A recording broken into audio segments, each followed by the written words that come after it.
gentlemen of the jury, the prosecution is not going to get that man today. No, because I'm going to get him.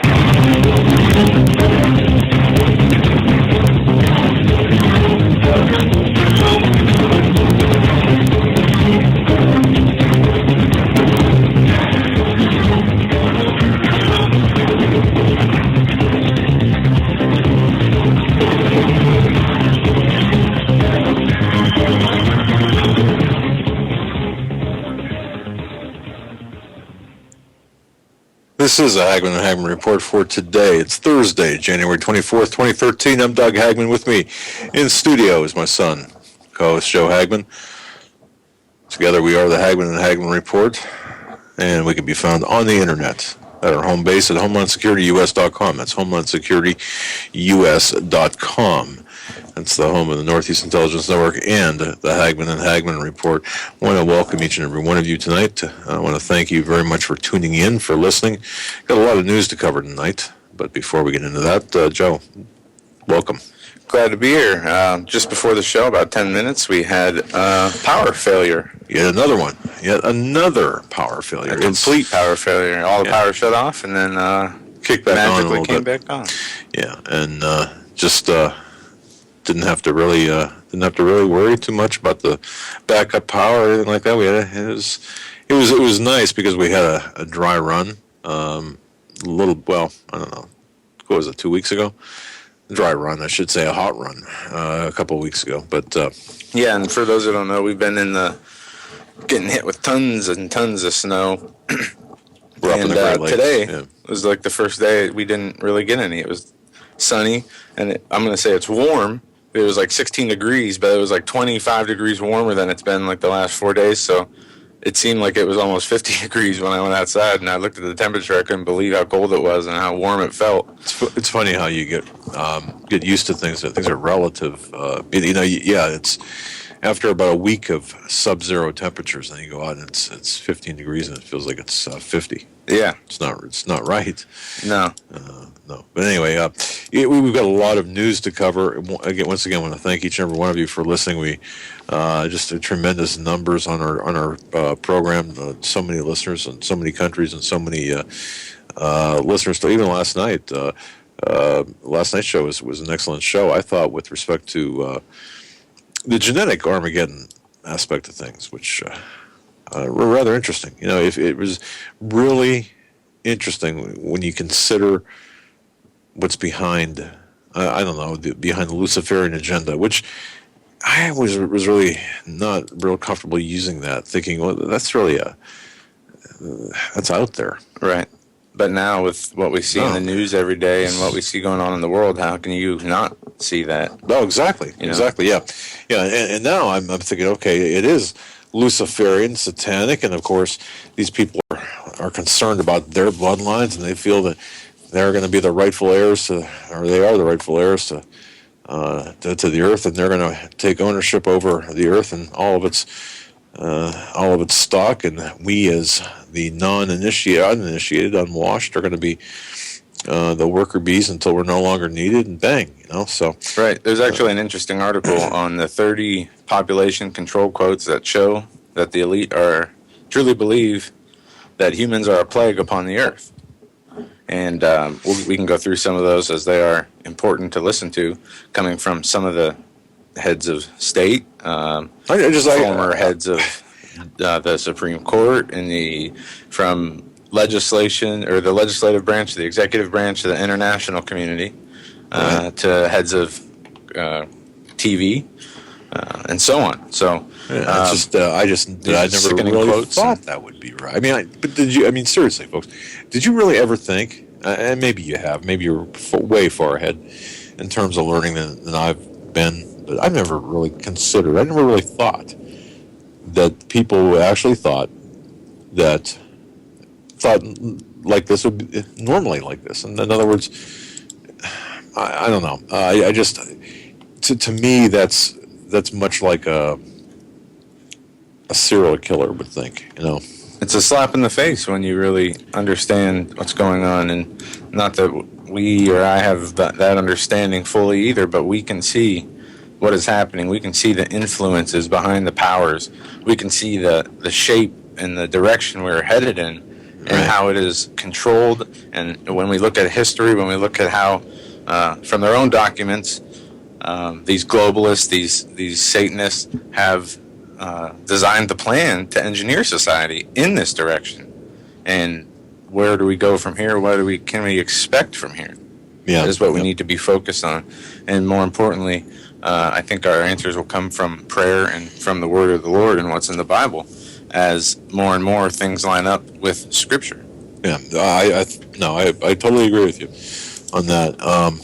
I just caught the microphone here on my shirt. I apologize. I hear wind. Yeah, I do too. It's almost like there's like we're There we we go. go. Thanks, if that was Troy. Thank you. either that or yeah, it was almost like we were outside, in a camp. But all right, we got a lot of news to cover. One of the things I just want to mention first, Joe, is for crying out loud. Okay, what are these people thinking? What is Dianne Feinstein thinking? What are these people thinking that they could that they're just going to come in here? Come in here. They're going to come in and take our guns, or they're going to introduce legislation. Well, let's first address this. This Dianne Feinstein Yes. comes in using Christianity, Yes. not because it's what she believes or practices, from what I understand, but No, it doesn't matter. But her quote, "But I believe the gun lobby is no match for the cross lobby." right, And that wasn't her quote. That was the pastor, well, she brings in that the priest, doctor or pastor. Hall, Canon Gary Hall, to offer a prayer. All right. Yeah. Hall spoke briefly before the prayer, calling for Washington lawmakers to stop fearing the gun lobby and fulfill their moral duty to restrict guns. Now, I've got a really huge, and I mean a huge problem with that. Hall said that he could no longer justify a society that ordinary citizen is able to keep and bear arms, and assault weapons are after that in parentheses. Leave. Go to a gun-free country. Go to North Korea if you don't like it here. If you love communism so much, and everybody says that. Well, why don't you leave? Because the plan is to destroy America and turn it into a North Korea-like system. That's why they won't leave. That's right. It's not to transform America; it's to destroy it. And we always talk about the symbolism, phoenix rising out of the ashes. Well, that's of course what they want to do. They want to take America. They want to destroy America, and then reopen America under the banner of this one world order system based in communism. All right, which yes, there are different parts to it, but we're going to be part of a 10 trade zone world. That's what we're going to be part of. Mm-hmm. It's going to be one globe, 10 trade zones. We're going to be part of it. We're not going to be the United States of America anymore. It's going to be autonomous trade zones here in the United States, and like we'll be in trade zone 5 or whatever. Did you see what John Kerry said today? No, I did not. Well, giving a speech on American foreign policy, and first he said, our foreign policy is not defined by drones, and he also came out and said that he was going to help implement and fulfill, I will implement President Obama's vision for the world. Not for the United States, not for the people of the United States. He's not saying I will implement the vision of the United States, or I will help the people, further their vision to better the United States. No, I will implement President Obama's vision for the world. Well, what is his vision for the world? Well, we got to look at the people behind him, the Brzezinskis, the Soroses. We can see the lines have already been drawn. We know who their enemies are: Christians, gun owners, many others who advocate freedom. They're labeled as anti-federalists. They're labeled as right-wing violent extremists. They're labeled as white supremacists. Just about everything, except who the real threats are, and that is within our government. you got to wonder who this guy is. Obama, obviously. And I've been going through thinking about this. Obama, he's the face of this. But no matter who is in office right now, the same agendas would be being carried out. It might have been a little bit slower because of the acceptance of Obama in the beginning, and getting away from how Bush was so bad. I mean, his presidency was awful. The torture, everything that he did. Well, wait a second. Then Obama comes in. Under Obama. You're right. And then he increases all this stuff. Right. But they stay quiet. Because if you speak out against him, you're racist. And if you oppose him, you're a racist. This should have been nipped in the bud back in the Bush days. This Department of Homeland Security should have been nipped in the bud. Really, and I know that great people were out speaking out back then and saying this is not going to turn out well. And I tip my. And in fact, Steve Quayle was one of them saying they can't do this. You don't understand what they're doing. And I remember arguing with Steve. Come on, Steve. No. Come on. We need this. And Steve saying, no, Doug. Sit down. Let me explain this to you. And I say, no, you don't have to explain anything to me. I know. Yeah. That's why I mentally wrestled with the guy, and verbally wrestled with him and said, and told him he was nuts, and we'd have very spirited conversations. Always in the spirit of friendship, but very spirited. And he said, someday you'll understand. And he was very patient with me. And then he came out and said, or then one day when it hit me like a ton of bricks, and I was like, holy cow. Yeah, I understand this, but you folks know this. But that's why we all have to be patient with everyone, because people will catch up to you where you're at. If you're listening to the show right now, and I was talking to, well, folks, I'll tell you this. He's a very well connected intelligence insider. And I was talking to him, and he said, your audience, listening to your audience, watching the chat room, listening to the callers, your audience is just a lot further advanced, mentally and spiritually. And this guy's a solid Christian. And not everybody agrees on all issues, and there's lots of debate, and that's fine. And like we say, everybody goes through different stages and ways of growing. But that's one thing I know about our audiences. They are ones seeking information and wisdom from the Lord. They are growing spiritually first before trying to gain knowledge of things that aren't important. Exactly. And he mentioned even compared to like an audience of George Norrie.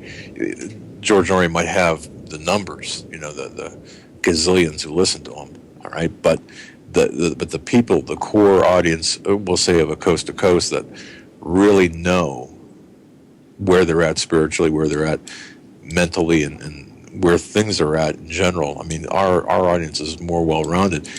And I thought, well, what a great, I just wish I could have recorded that conversation so everyone can hear, because I think it's a great testament to where you're at and to our audience. But so you're going to be serving some purpose. You were born for this time in history. Don't forget that. You got to take care of yourself. Marianne, you got to take care of yourself. Sue and others, you got to take care of yourself. And Ron, and I can name 100 people. You got to take care of yourself, because we need you around, because you've got a position to play. You've got a very important job to do. You might not know what it is. Some of us don't know what we're here for yet, or why we're doing things we're doing. Right. It hasn't been made aware to us. But one thing we do know, when I've been reading the Bible today a lot, and the one thing that keeps repeating itself is have patience and last through these tribulations. Don't waver in your faith. Don't waver in your commitment to the Lord, and you'll be okay. That's exactly right. And that's one thing that we try to do, is we try to merge, if you will, the current events with through the lens of Scripture, and at least have that balance. And you're right, we've got to keep keep grounded in the Scripture too, because if not, what do you have? You just have a bunch of words. No, I see people who are losing their sanity over the lack. I mean, smart people, who aren't religious based, who aren't Christians, who don't seek the word of the Lord on a daily basis, or even, that much I know, that are really losing it, like with frustration, with being overwhelmed, not knowing what to do, being really mentally lost because they see what's going on around them, and they don't know how to fix it or how to make it better for themselves or others. And, well, that's something that I probably, 5-10 years ago, I probably would be in the same boat. Maybe not totally losing my mind, but you've got to. I think that the information out there is so heavy. The news is so heavy. The topics, when you start talking about what are you going to do when they come for your guns, when you start talking about things like that, or the possibility of being a felon because of a law, because you're not going to capitulate to an unconstitutional law. That rate, and when now it's like, okay, it's here. The day is here. Not 100% here yet, but it looks like it's coming. And no, people feel it. Wow, that's a heavy, really heavy. But I'll tell you something. There's some good news to report today, though. Yeah, let's do that first. Go ahead. We have first off, Utah sheriffs are warning Obama of a deadly war over guns, in the most strictest warning over guns to President Obama yet. The Utah Sheriff's Association is pledging to go to war over any administration plan to take guns away, even if it means losing their lives. Now, that's kind of a weird good news thing, isn't it? Oh, yeah. We're going to go to war, but you know what? No, but this is the good news. Calling the Second Amendment a sacred right of citizens to protect themselves from tyrannical subjugation, the association state elected sheriffs in a new letter said, "We are prepared to trade our lives for the preservation of its traditional interpretation," speaking about the Second Amendment. It goes on to say there is the first meaningful proof that some in law enforcement and the military are preparing to fight federal forces if the president wins his goal of sweeping gun control. And it goes on to say, the sheriffs wrote, "Make no mistake, as the duty elected as sheriffs our respective counties, we will enforce the rights guaranteed to our citizens by the Constitution. No federal official will be permitted to descend upon our constituents and take from them what the Bill of Rights, and particularly the Second Amendment, has given them." And also, another article, number of sheriffs refusing to enforce unconstitutional gun laws snowballs. From Florida to California, a growing number of the national sheriffs are standing up to the gun control measures proposed by both the administration and Dianne Feinstein. Many law enforcement officials have written letters to President Obama, Vice President Biden, voicing their concerns over what they believe is an effort to infringe upon the Second Amendment. In New Mexico, 30 of the 33 county sheriffs have reminded state lawmakers they are under oath to support the Constitution, which includes the Second Amendment. 28 of the 29 sheriffs in Utah said a letter, which we just went over. A host of Oregon sheriffs said that they will not comply with any new unconstitutional gun regulations. And they go through a list of other quotes by these sheriffs, and they range from arresting federal officials who try to implement this to defending with their life against any federal officials who try to enforce these gun laws. In California, Sheriff Adam Christensen of Stanislaus County wrote to the Vice President, "I refuse to take firearms from law-abiding citizens and will not turn law-abiding citizens into criminals by enforcing useless gun control legislations." In Missouri, the letter to the President said, "I will rise to the defense and aid of all Americans should the federal government attempt to enact any legislation or executive order that impedes, erodes, or otherwise diminishes our constitutional rights to keep and bear arms." A town hall meeting in Jackson County, Kentucky told citizens, "You're never going to pull a gun from Jackson County." Texas, Florida, and a whole list of other sheriffs are doing the same thing and standing up against these regulations. Well, and on the other side of that, I have uploaded the audio of a mayor of New Jersey. Now, Oh, the Cory Booker thing. Yeah. And folks, have you seen this? I'm gonna play it right now, and it gets about 12 seconds. Is where he starts talking. Obviously, this plays in New Jersey, not anywhere else. So the residents of New Jersey listening to this program, listen to this. Hi, I'm Mayor Cory Booker, and I, like so many in our city, are just saying enough. We have had a significant reduction in shootings in our city, but it is still too many. There are a small group of people in our city that think they can walk around with guns. It is unacceptable. But we can't just wish this will stop. We can't just hope this will stop. We as individuals have to do something about it.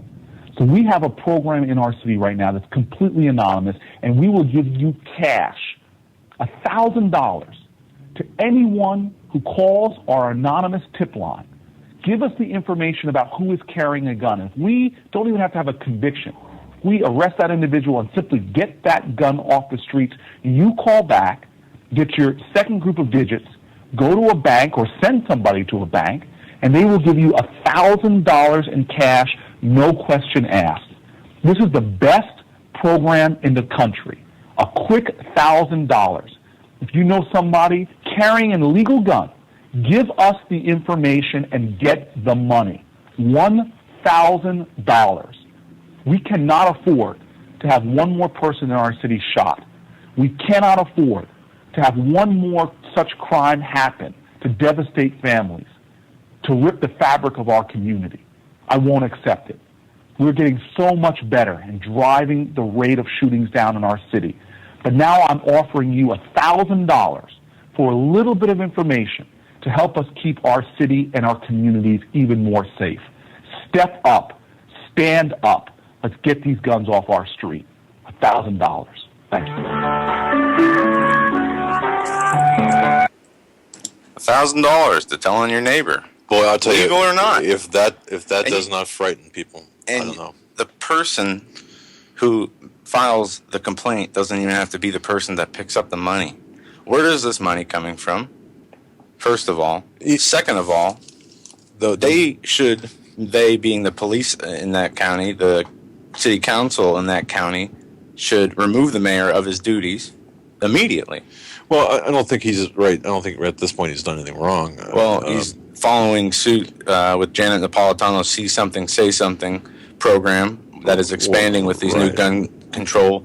And I think he has just announced pretty much what we are expecting to see from the Department of Homeland Security on a much grander scale. If you see somebody you know shouldn't have a gun or are not sure if they should or not, call Department of Homeland Security. It's even worse than that. If you know someone or suspect someone has a gun, owns a firearm, and now think about this. Let's just go on a limb here and think, okay, the gun ban or the gun confiscation ban, whatever you want to call it, a la Feinstein, passes. And we're going to talk about that a little bit because there were some issues with that folks, you're going to have to help me out with a little bit because I there's something not right here. But anyway, let's say that does pass, and it's projected, by the way, that upwards of 70% are not going to comply.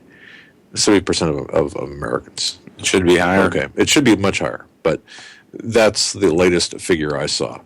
70% of Americans won't comply. So you're going to have, we'll say 30%, or maybe more, but we'll say a hard 30% of the population that will turn in their neighbor for a loaf of bread or cheese, or in this case, $1,000. So imagine yourself talking to a neighbor, and just just showing your neighbor your guns, and so you're saying something like, well, if you run into any problems, look, let's hook up and we'll hang together and make sure we'll do whatever we need to do. And your neighbor runs into some financial trouble. Obviously, you see where this is going, and pretty soon the knock comes on your door. Well, what are you going to do? And of course, you're not going to be told that it's your neighbor. You're not going to know where it's coming from. In fact, the tip can be totally anonymous. you're just given a series of numbers, and then another set of numbers once the tip is proven valid. And then the two numbers match up, or the two numbers are put together, and then you present that string of numbers, or both sets, to a bank teller, and get your money. That's where this is going. Now, Go ahead. Person in our chat room, News Elite Live, made a good point. And to think it's only 30 pieces of silver for turning it in. Well, that's a very accurate statement, because about 30 silver coins is almost roughly about what? Well, yeah, that's about right. $1,000. Yeah. Wow. Yeah, 30 So read pieces what you want into that. I mean, but that's true. Silver being priced about $31, $32. So the spot price. So it's sorry. Yeah, that's all right. So that's something but there's something about this Feinstein draft I want to ask you people, our listeners, about. But before I do, I just want to read this from one of our listeners. I'll just use her first name, Laura. Laura, thank you for this, by the way. She writes that she's specifically been sensing from the Spirit divine health for his people. There is much power in agreement. So if you can agree with this, amen. Quoting, then she quotes Luke chapter 9, verses 10 and 11. And I say unto you, ask, and it shall be given. Seek, and ye shall find. Knock, and it shall be opened unto you. For everyone that asketh shall receive, and he that seeketh shall find, and to him that is knocked, the door shall be open. Our Father says to us, shall be, amen. How can we doubt him, especially in times such as these?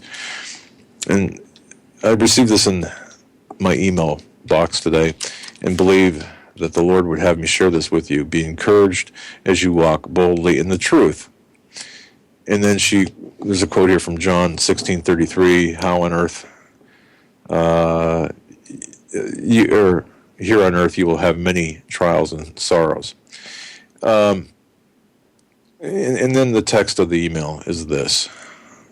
True victory is not found in escaping and evading trials, but in rightly meeting and enduring them. And persevering through them. Yeah, and she writes, the question should not be, how can I get out of these worries? How can I get into a place of hiding or a place where there should be no irritations, nothing to try my temper, or to put my patience to the test?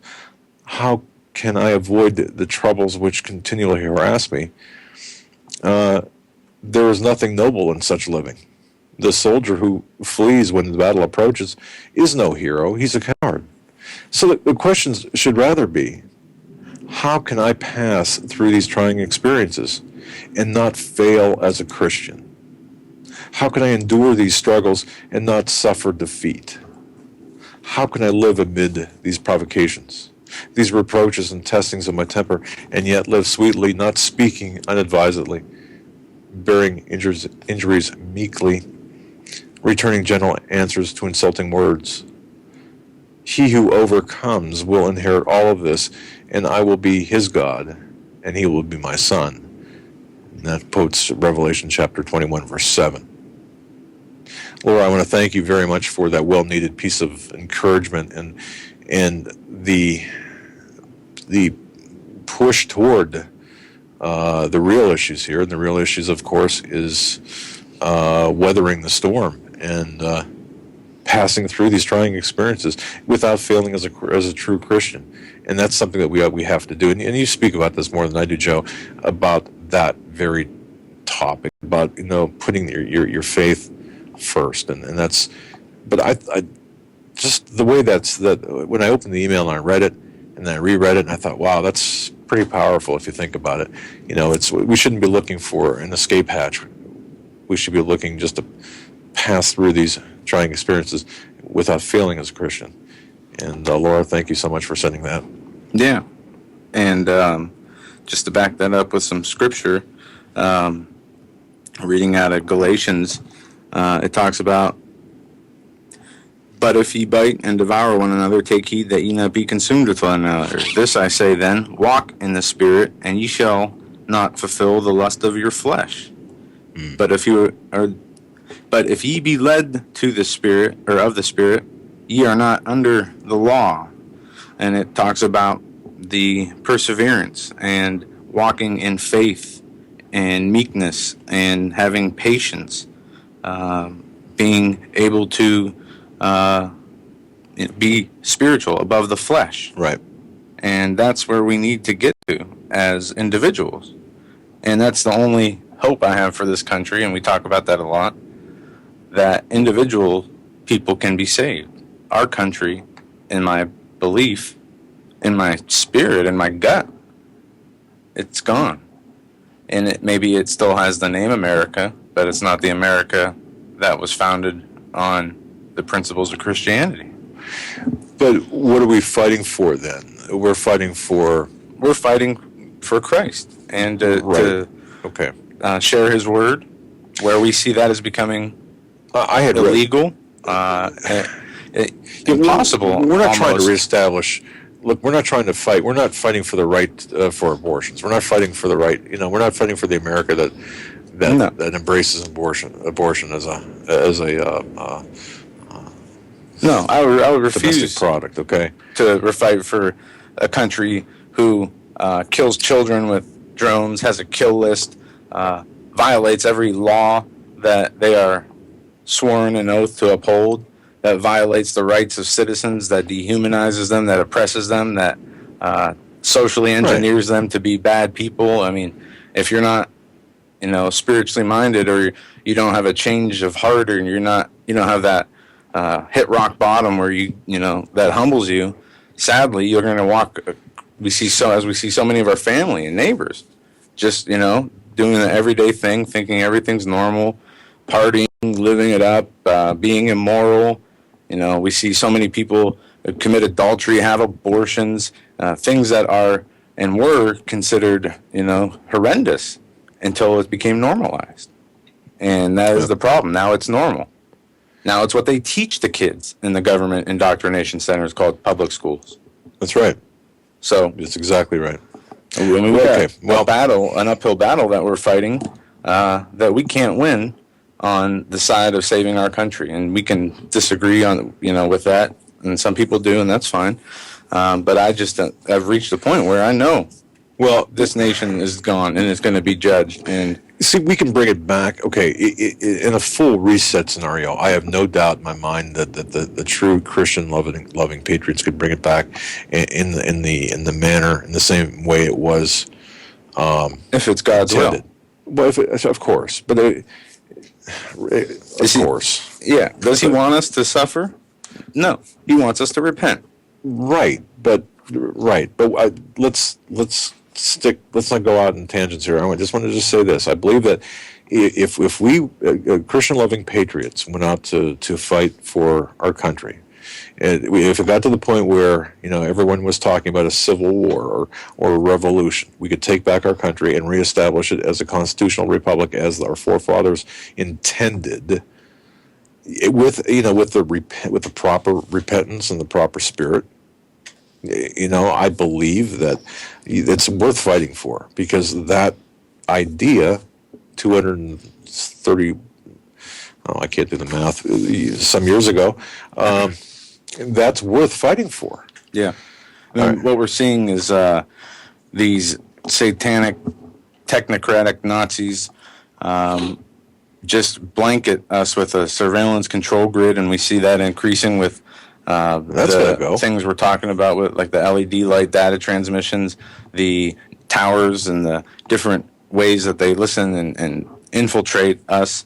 It's an all-encompassing, seems to be omnipresent surveillance system, and we are supposed to have privacy, but our elected officials and us not paying full attention, they have sold us down the river. We have not held up our obligation to keep them accountable, and what we are seeing is just this huge police state closing in around us.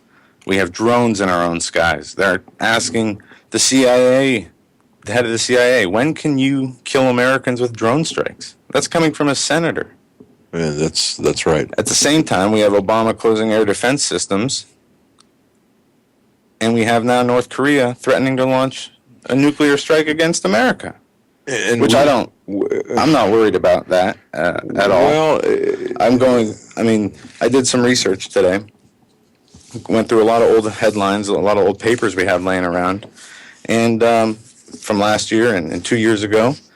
And what I see is a lot of repetition in things, such as, North Korea is going to come. This country is going to launch a nuclear strike. This country is going to do this. This country is going to do that, which never seems to come to pass. And I'm not saying it won't one day, but we see a whole lot of fear-mongering going on. We see a whole lot of things being thrown around that need to be talked about, but might not be important because they might just, as we say, we feel there's something else much greater in scale going on behind the scenes while they're blasting us with all this news that seems so important right now.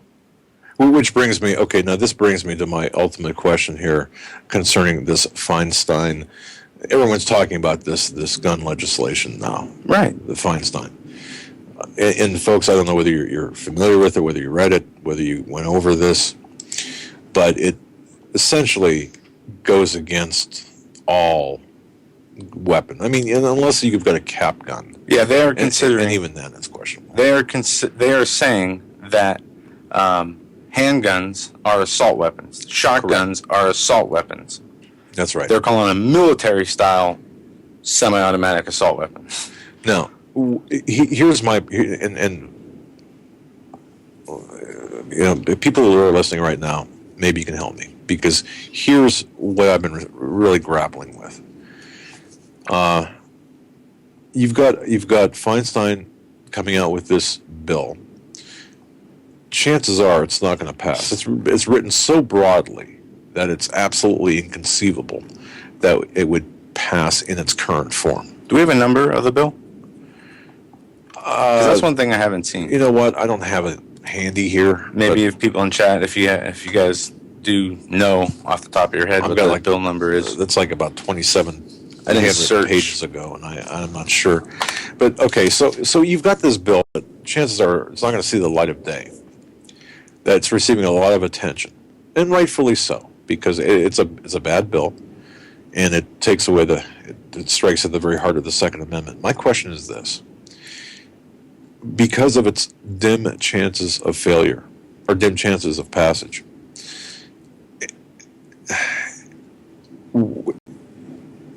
why did she present this bill? That's number one. And number two, why did she present this bill if she believes, or if everyone believes, that it has no chance of passage?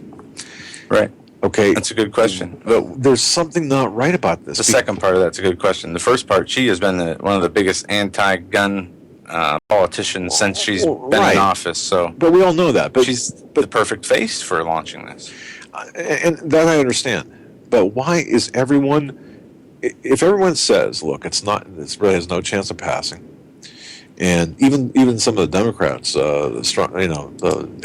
Harry Reid, I don't even think is going to allow this. Not if he wants to keep his getting reelected in his state of Nevada. We're beyond reelection at this point. But the fact is, why are so many people directing our attention to this bill if it's not going anywhere?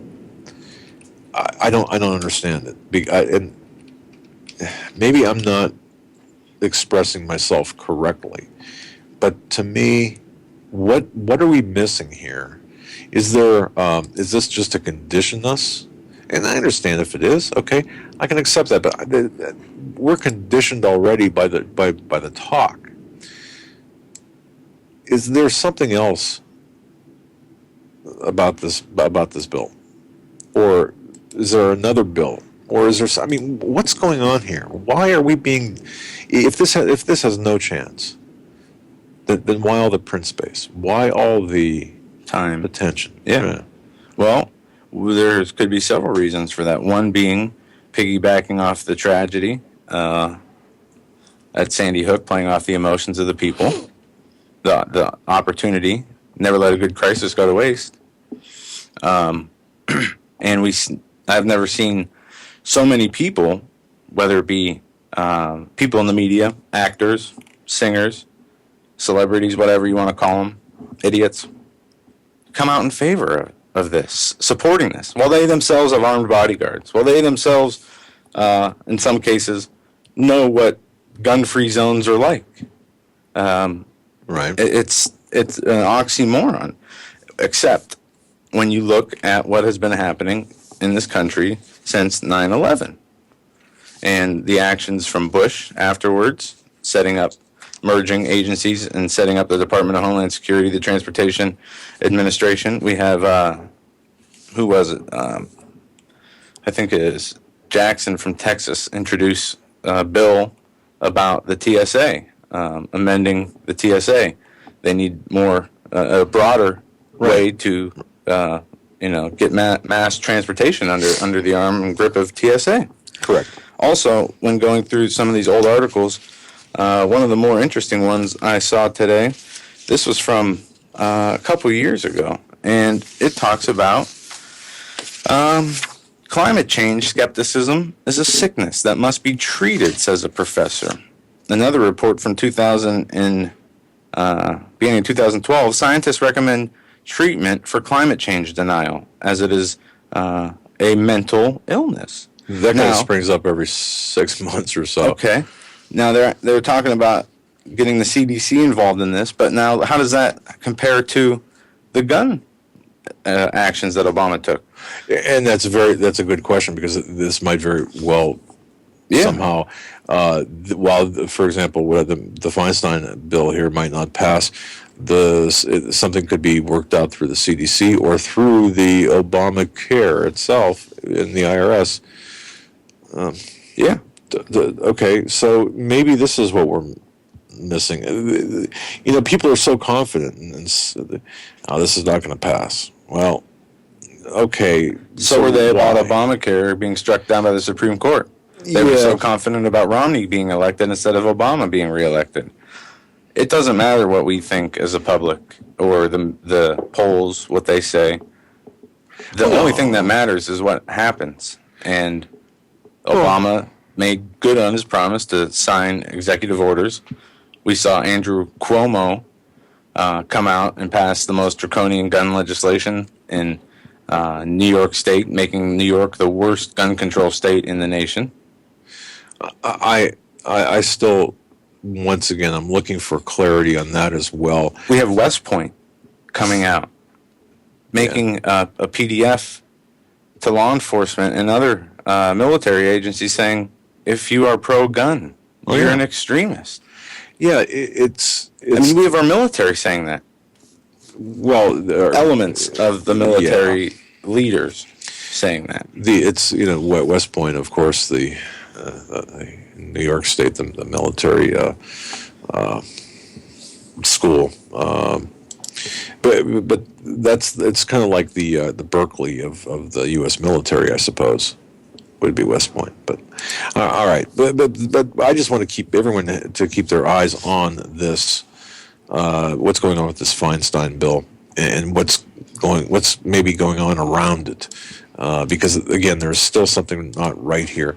And then the other thing too, we've been doing a lot of research about the Sandy Hook shooting, because if everyone is going to point to, if all the politicians, if all the media, if everyone's going to point to Sandy Hook as the defining moment, as the very moment when the game changer, then the government is going to have to come clean with their investigation, and full investigation. Mm-hmm. Okay, we're not seeing it. There's too much conflicting information. Now, a lot of people are reporting on these conflicts of information.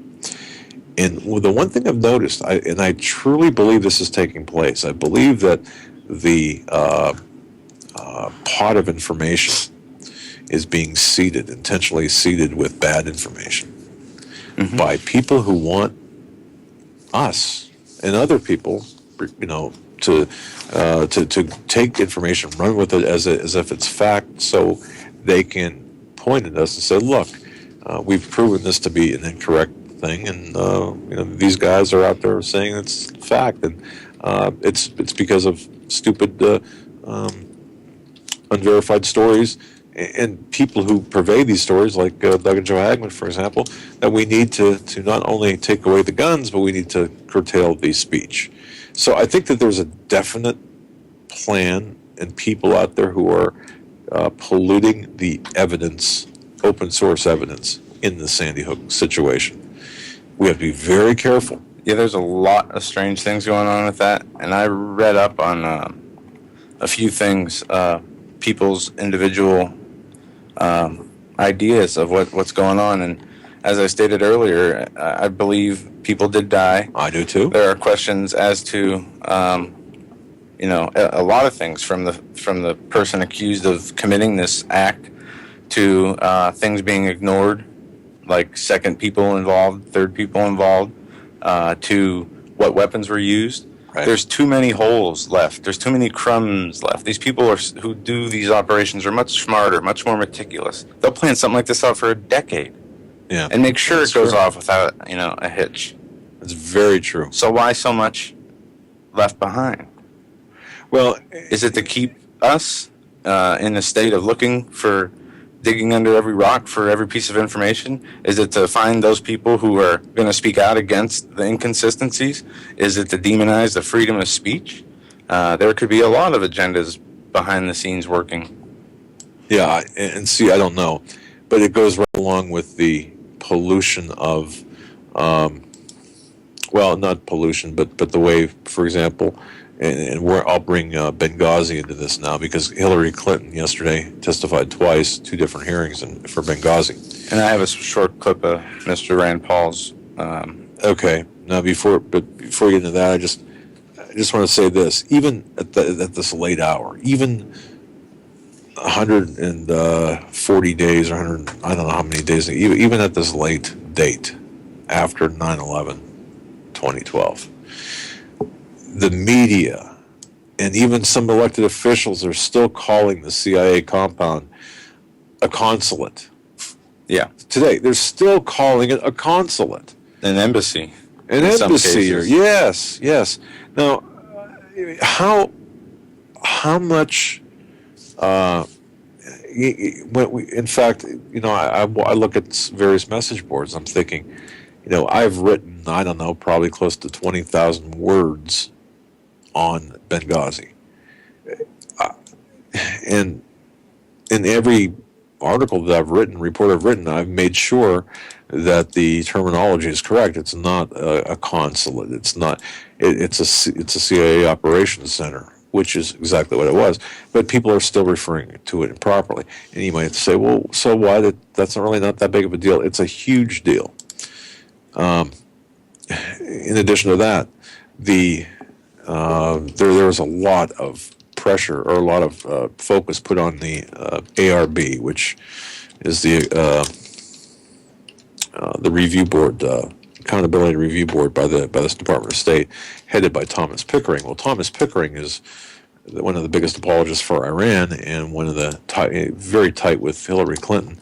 So the ARB, that report, is not going to be, nor would anyone expect it to be, indicting Hillary Clinton or anybody around her as having any type of responsibility for the Benghazi attacks or the cover-up. And in this case, we've got a huge cover-up. And the cover-up is no one, with the exception of perhaps Ron Paul and Ron Johnson, I believe, both senators had even approached the truth with Clinton, Hillary Clinton. And you can access, by the way, the report that I published earlier today at HomelandSecurityUS.com. That's HomelandSecurityUS.com. It's also on CanadaFreePress.com. So if you want to read it on HomelandSecurityUS.com and pass it around, and same with Canada Free Press. I know they're the same thing, but we work together, both the CFP and we work together, and we try to get as much coverage as possible. a lot of times there are places that'll pick up CFP that won't pick up my site and vice versa. But you can comment on the article at Canada Free Press. It deals with the report or Hillary's testimony yesterday. But I thought, man, I'll tell you, those senators and congressmen need a whole bunch of more chapstick. It was ridiculous. I was talking with someone on Facebook in the morning asking if I was watching it, and I was up until my friend had 2 flat tires. I had to go give him a ride, so I had to stop watching it, and then that's where I missed all the good stuff where she was starting to get angry. But what I saw was a bootlicking fest. Oh, Miss Clinton, we're so great that you could be here to testify today or grace us with your presence. Can we come down and suck on your shoelaces? She had a concussion, and we have 4 dead Americans. And yeah, it is characteristically sickening of these senators and congressmen. But if you want to play that clip, this is Rand Paul. Rand Paul. Rand Paul. The one clip I wish we had of Johnson is where she kind of lost it, but this is good too. I can get that clip, but yeah, this is a 3-minute clip of Rand Paul to Hillary Clinton during the Benghazi. In case I don't even want to say she wasn't testifying. She was just speaking. This was not an inquisition. This was half bootlicking fest, half give me whatever answer comes out of your mouth. Or here it is. Thank you for appearing, Secretary Clinton, and I'm glad to see your health improving. One of the things that disappointed me most about the original 9/11 was no one was fired. We spent trillions of dollars, but there were a lot of human errors. These are judgment errors, and the people who make judgment errors need to be replaced, fired, and no longer in a position of making these judgment calls. So we have a review board. The review board finds 64 different things that we can change. A lot of them are common sense and should be done, but the question is, it's a failure of leadership that they weren't done in advance, and 4 lives were cost because of this. I'm glad that you're accepting responsibility.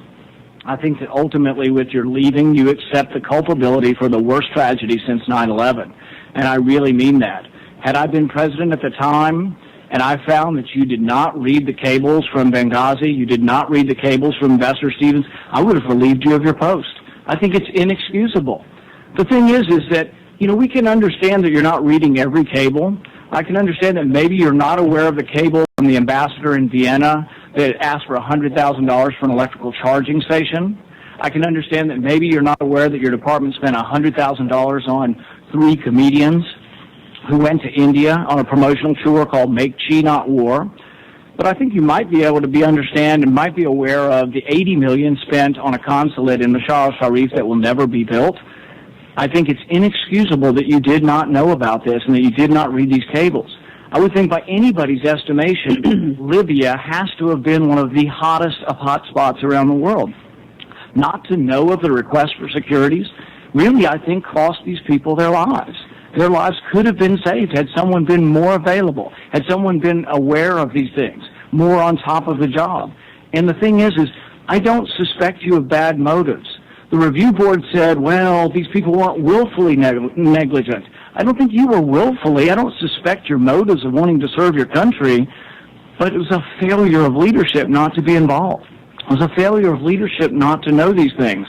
And so I think it is good that you're accepting responsibility because no one else is.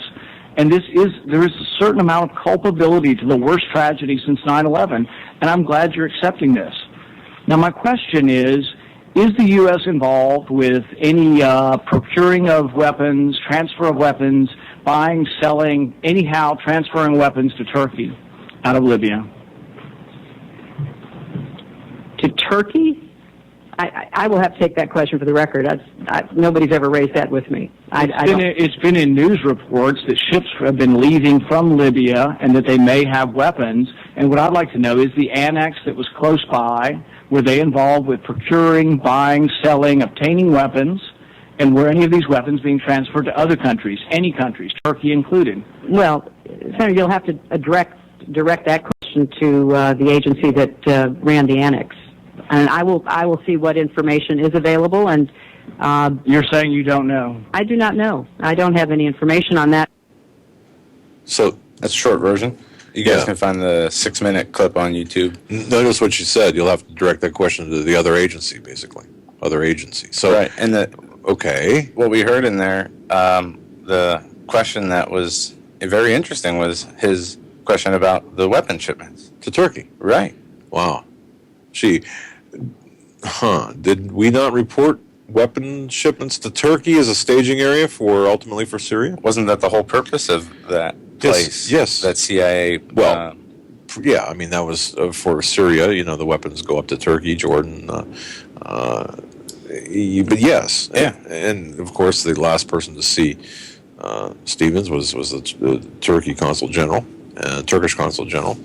Yeah, and Stevens is under Clinton's supervision, running or involved in one of the biggest gun running operations or weapons running operations in the Middle East. And one of the things she said in there is the lack of funding.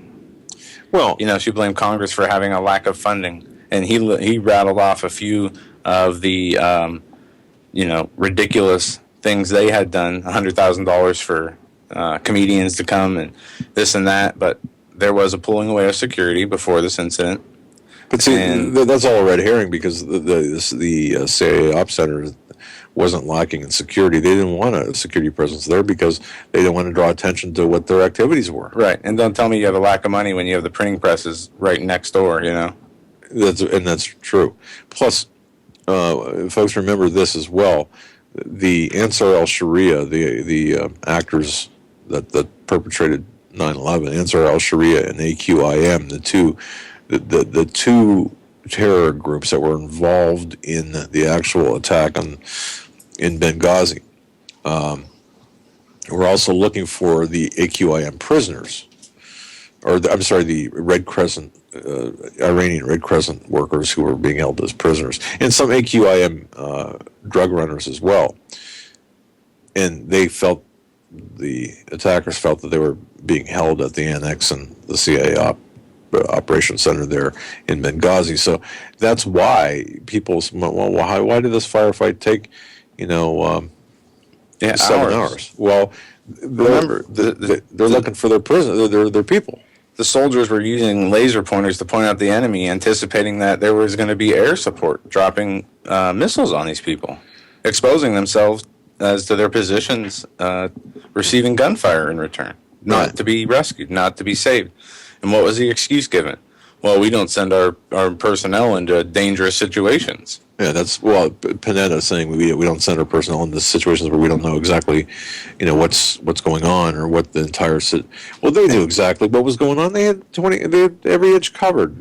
Right, and it's not just about Benghazi, because this speaks to a much bigger picture of what our true people, our true government, our people in power, what they are doing, and they are disregarding things that they could care less about. Human life is one of those things, and they pass the buck every chance they get, no matter what.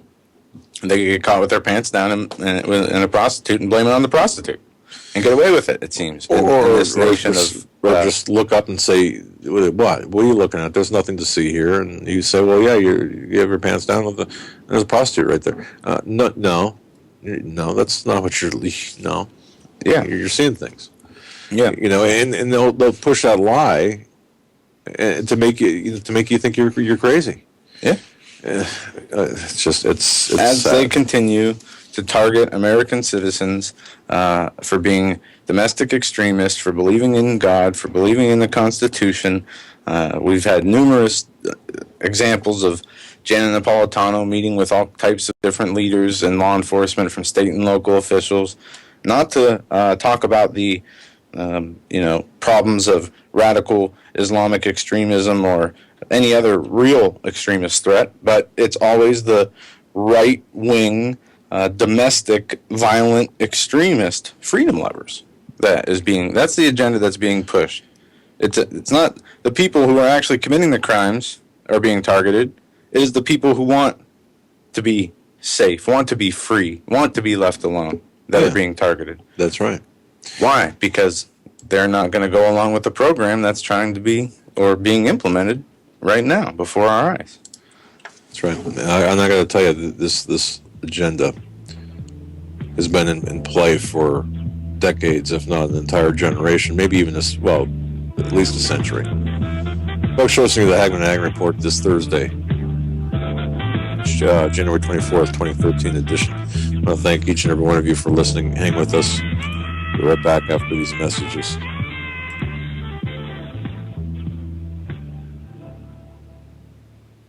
Hi, folks. Doug Hagmann here. You might know me as the co-host from the Hagmann and Hagmann Report, or as a frequent guest on Coast to Coast AM with George Norrie. If you're like me, you're tired and confused over today's headlines. You just don't know where to turn for accurate, concise information about really what's going on, what's truly going on in today's society. If you don't know where to turn for accurate, well-researched, and properly vetted news, I've got a suggestion. In fact, it's a requirement. Bookmark Canada Free Press. That's CanadaFreePress.com on the internet. It's just not for Canada. It's for news across the world. Judy McLeod, founding editor, has put together a vast array of talented writers like Kelly O'Connell, Daniel Greenfield, Dr. Eilena Johnson-Powell, a lot of guest columnists, very talented writers. Folks, that's Canada Free Press at CanadaFreePress.com. Now mobile friendly. Follow on Facebook, because without America, there is no free world. Hi, ladies and gentlemen. Have you been up to Granlund Firearms yet, up in British Columbia? Have you taken the drive up there? Why not? What? Because you live in Alabama? You can't drive up to British Columbia? Come on, it's a great destination. Ladies and gentlemen, what I'm talking about is if you go to HomelandSecurityUS.com, click on the box on the right where it says Granlund Firearms of British Columbia. Click here. You click there, and it takes you to their website. And I got to tell you, Granlund Firearms, they're a supporter of our program. Carl Granlund, along with his wife, 20 years in business up there in Campbell River, British Columbia, Canada. They've got all kinds of supplies and gear for hunters, including new and used rifles, shotguns, and of course, many of the same weapons that Dianne Feinstein wants. So, got to keep Dianne Feinstein out of British Columbia. But that said, they've got all sorts of different types of rifles and pellet guns, ammunitions, reloading supplies, clothing, scopes, you name it, they've got it. All anything a hunter might need, it's up there. So you can either stop in and see him on South Dogwood in Campbell River, British Columbia, just south of South Dogwood Street in Muircroft, or you can click on the link to GranlundFirearms.com and have a look around their website. And their website is full of beautiful pictures of scenery up in British Columbia. What a beautiful area, I've got to tell you. And they've got a complete line, like I said, of links to firearms courses. They've got also the book written by Carl. What a great book. Now, I'm not into hunting, but I got to tell you, I like adventure. I like to read adventure. Treed Beyond the River, 2nd edition. Great book. If you have a chance, grab yourself a copy. You won't be sorry. It's got just great pictures, great stories about cougar hunting in Vancouver Island. But folks, like I said, click on the icon, Granlund Firearms of British Columbia, and while you're up perusing through the website, sign the guest book. Tell them Doug and Joe Hagmann sent you. Survival of the fittest. In any and all situations, survival is your number one priority. That requires being tough and thinking smart. And the folks at Freeze Dry Guy are going to help you do just that. They have the long-range patrol ration entrees, what they call the Brick Pack. When you're in survival mode, it is absolutely the best item for your survival pack or bug-out bag. You can go farther, faster, and carry more food with the LRP cold weather ration entrees. Not only do these long-lasting, durable entrees help sustain you or your family through the harshest environment or situation, they are by far the most delicious of their kind. No contest. With a variety of tasty entrees, you can't beat the LRP Brick Packs. Let Freeze Dry Guy help you in your survival situations. Go to freezedryguy.com. That's freezedryguy.com. Or call 866-404-3663. That's 866-404-FOOD.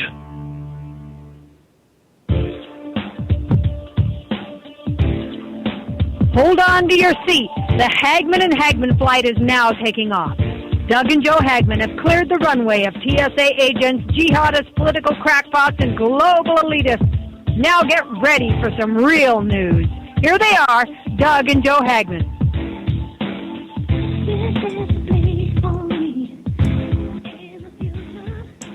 And welcome back, ladies and gentlemen, to hour number 2 of the Hagmann and Hagmann Report. This is the 24th day of January 2013. How time flies. That went by so fast. Yeah, I got to tell you, it's you know the saying you heard your parents say, "Boy, the older you get, the faster time goes." Well, it's true, but I think perhaps there's a rip in the fabric of time. No, I'm just kidding. It just seems like January went by really quickly.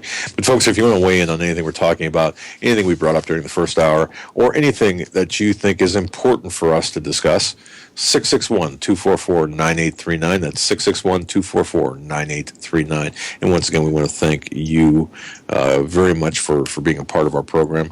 We attempted to address the important issues that sometimes get by the mainstream media, get by the alternative media even, and sometimes we address issues that we like to correct, especially if we see things taking place on the internet that are not necessarily true, that could be hurting the cause of truth in the country today.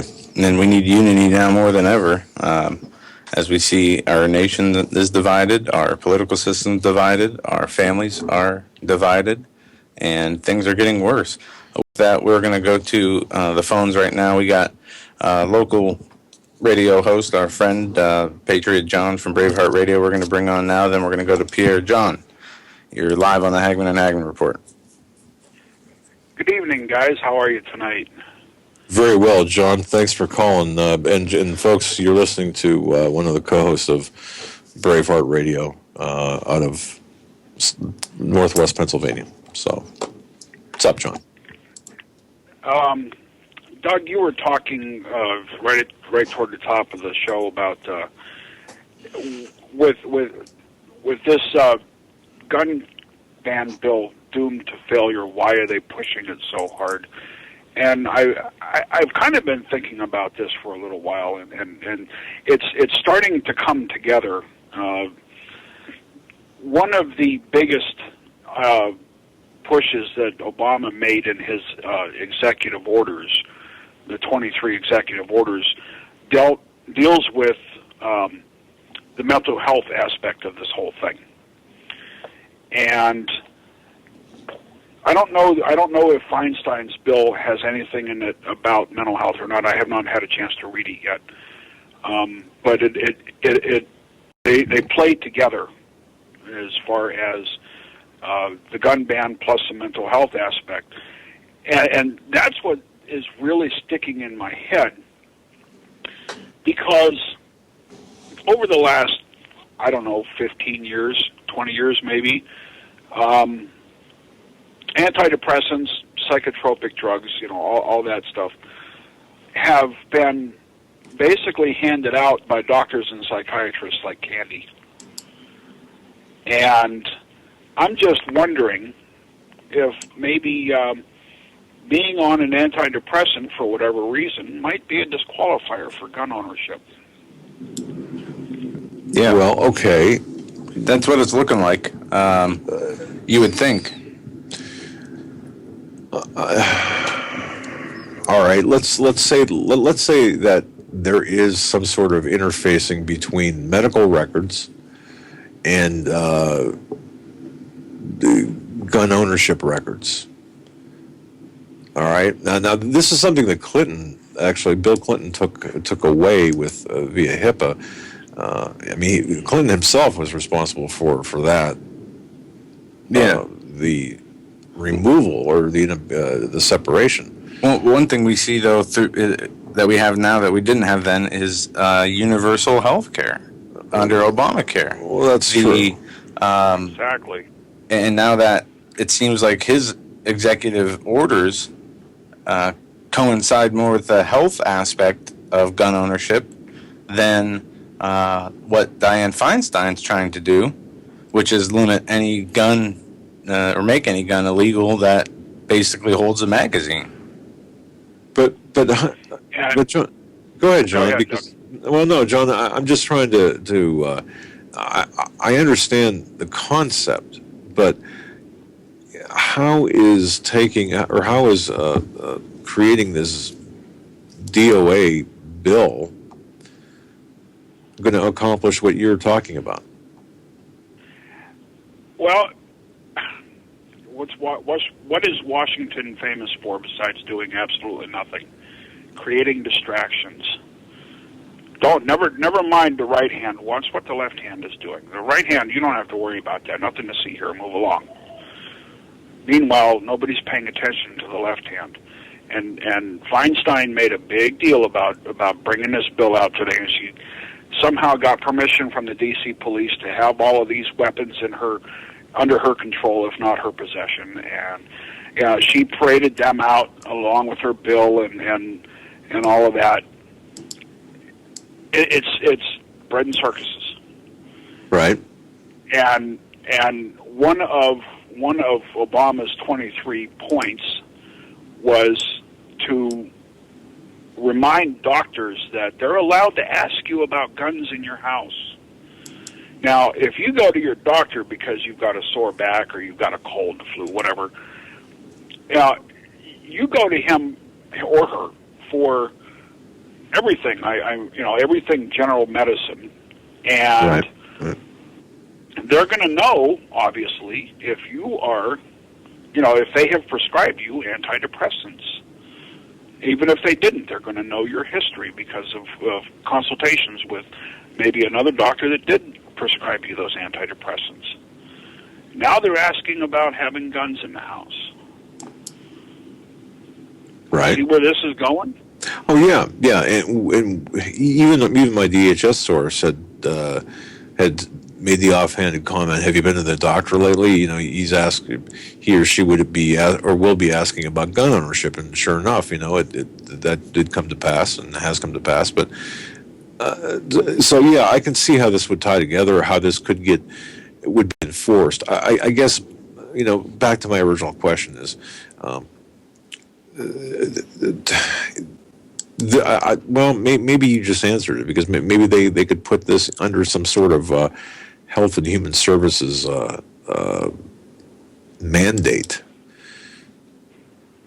He also enlisted the CDC to do some study or other.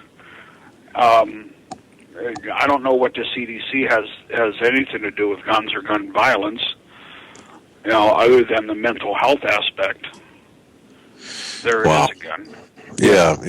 Well, what they're doing is trying to, we see them labeling in that West Point PDF, as well as many other Department of Homeland Security publications, people who stand up for anti-abortion rights, people who don't like centralized federal authority, people that are against the Federal Reserve, people who are against the UN and their agenda to implement their one world government. Let me back up. People who are pro-life. Pro-life. Right. Now we are seeing them target people who don't like climate change, or the idea that, we're living under global warming where the planet's going to heat up and all the ice is going to melt next year.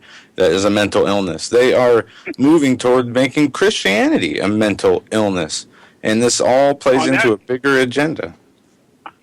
On that note, about global warming and climate change, does anybody have Al Gore's number? Because I'd like to call him and have him come shovel his 2 feet of global warming out of my driveway.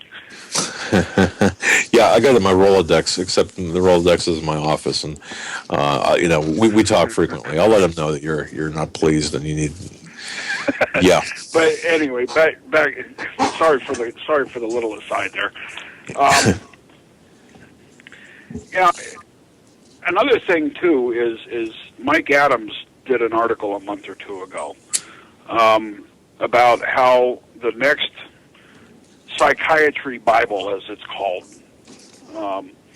is coming out and saying that everything is a mental illness. You know what I'm referring to? Yes. Yes. Yeah, I mean, there's like it'd be like a Black's Law dictionary for mental health issues. Yeah, it's standard issuance every year, every a couple of years comes out. Something like that, yeah. And it's just maybe a lot of loose, disorganized dots, but if you start drawing lines between them, it's starting to form a pretty definite picture in my mind anyway. It's all about mental health, and, no longer is it going to be, if you've ever been adjudicated mentally defective, in our state it's a 302 committal. You know that. Right. That was the one mental health disqualifier for owning a firearm. If you've ever been involuntarily committed. Now, like I said, everything is a mental illness. They're handing out antidepressants like candy, and your doctor is being reminded that it's okay to ask about guns in your house. It doesn't form a very good picture. Well, they can ask. You don't have to answer. Well, absolutely. You know what? Perhaps under the legislation of this Obamacare, the Affordable Health Care Act, maybe you'll be compelled to answer, or you'll lose the ability to be. You won't have the ability to be treated, or whatever. I don't know. It's such a crazy time. We're going to have to break away from their system anyway at some point, and it is getting closer and closer as they continue to do what they're doing, carrying out their evil agenda. We have to remove ourselves from that in any and every way we possibly can. Yep. We don't follow man's law. We follow God's law. Exactly. Right. Well, John, that's a good that point. that was my little pet theory. Okay. All right. I'm gonna kind of keep that in the back of my mind here. We definitely know that there's a direct connection to the mental health and to the Affordable Health Care Act and HHS, and we know that the plans are pretty nefarious. We just don't know how exactly the mechanics are going to work on this yet. But John, God bless you, man. Thank you very much, and we'll hear you, guys. We'll hear you on Saturday. Thanks for bringing me up. All right, buddy. And Joe, I want to tell you this. I don't know whether you heard about this. New York Police Department is testing New York City PD is testing a device to scan New Yorkers for guns. We talked about this yesterday before the show briefly, and we didn't have a chance to cover it. So, they are. Not only have they done this with the new technology, they unleashed this to private cars about 6-7 months ago. I remember talking about it. Up to 12 to 20 feet, they'll be able to have like a little portable X-ray scanner. But now they are coming out even more and creating these pretty much stationary scanners as people walk by, and they can be scanned. And if you have a weapon on you, they can see it. It is like a TSA a TSA naked body scanner, only portable. And also, for those of you who know that the stop and frisk policy for no reason by the NYPD was blocked temporarily. Now it has been put back to temporarily being resumed, the stop and frisk policy. The federal judge let the New York Police Department on Thursday temporarily resume stop and frisk stops, even though she believes they're unconstitutional. And she does so saying she's going to decide what permanent remedies are necessary to prevent illegal stops at thousands of privately owned buildings. This is U.S. District Judge Sharia Shalendon in Manhattan. She lifted an immediate implementation of the order she issued earlier this month concerning a program aimed at decreasing the city's crime. The judge earlier this month found that the city acted unconstitutionally in making trespass stops without reasonable suspicion at more than 3,000 Bronx buildings participating in the program. Finding that the city is challenging the federal appeals court, the judge said she needed the appeal will be mooted by her own lifting of the ban. But she does believe it's unconstitutional, and she's trying to find a way to stop it. But in the meantime, thousands of people are being stopped by New York City. I mean, if you go to New York City, you're walking down the street, you can be taken by police without any reason, without any suspicion, without any probable cause, and basically be treated like you're at an airport. Yeah. It's illegal, and these people... it's unconstitutional. It's definitely is. And, well, now they also throw into the bag here this portable device that's able to... It could be placed on a police vehicle, or it could be stationed on a street corner, and it sends out radiation, or not radiation... well, a type of... it's an X-ray machine, portable X-ray machine? Yeah, it's a type of radiation. I don't want to make it sound like it's something that, but it does, it reads tetrahertz, or terahertz, I believe. Anyway, it can show whether a person's carrying a weapon underneath their clothing. And Ray Kelly, I think, had shown some photographs or some images that one of the devices used, and it shows a New York City undercover officer, I believe, clad in New York Jets jersey and jeans, and you can clearly see the shape of a gun underneath his clothing. So, where does this fall in? Where's the constitutionality on this thing? There is no constitution anymore. There is no rule of law as we know it, right? Or at least as we were all under at one time. There is a new rule of law. It's talked about through different administrations, and their rule of law is the New World Order, the One World Agenda. And John Kerry, who is going to be confirmed as the next Secretary of State, stated he is going to help Obama implement his vision for the world. He's also backing the United States' entry into a pro-abortion United Nations treaty. Secretary of State, if confirmed, John Kerry will be the next Secretary of State. He would support making the United States a party to the United Nations Convention that has been repeatedly used to advocate for abortions, oppose restrictions, and support government funding access across the globe. The treaty, UN Convention on the Elimination of All Forms of Discrimination Against Women, was signed by Jimmy Carter in 1980, was never ratified by the Senate. So just a little bit of what you're going to have to look forward to here as the chess pieces are being put in place in the government. And we got another call. We're going to go to Pierre. Pierre, you're on the Hagmann and Hagmann report. What's on your mind tonight? Hi, guys. How are you guys doing? Very well. Hey, good to hear that you're well, Doug. Flu, yeah, I know how that rolls. That's a very bad thing. Wow, like I said, I was seeing monkeys, man. I was, yeah, you said you saw monkeys. I was kind of laughing back at a visual of you seeing monkeys on a wall. It's pretty funny. Well, let me tell you, it's terrible. But well, speaking to your megaphone there, you sound a little bit like you're far away. So. Can you guys hear me now? Can you hear me clearly? Yeah, much better, man. Got to get you out of the recliner. Yeah, well, something like that. Now I'm at the desk. Hey guys, you know what's on my mind is several things that's been going on. I just recently discovered on the news that your son had mentioned it, I believe yesterday. I only caught half the show, but Obama shutting down the southern radar net along our southern regions.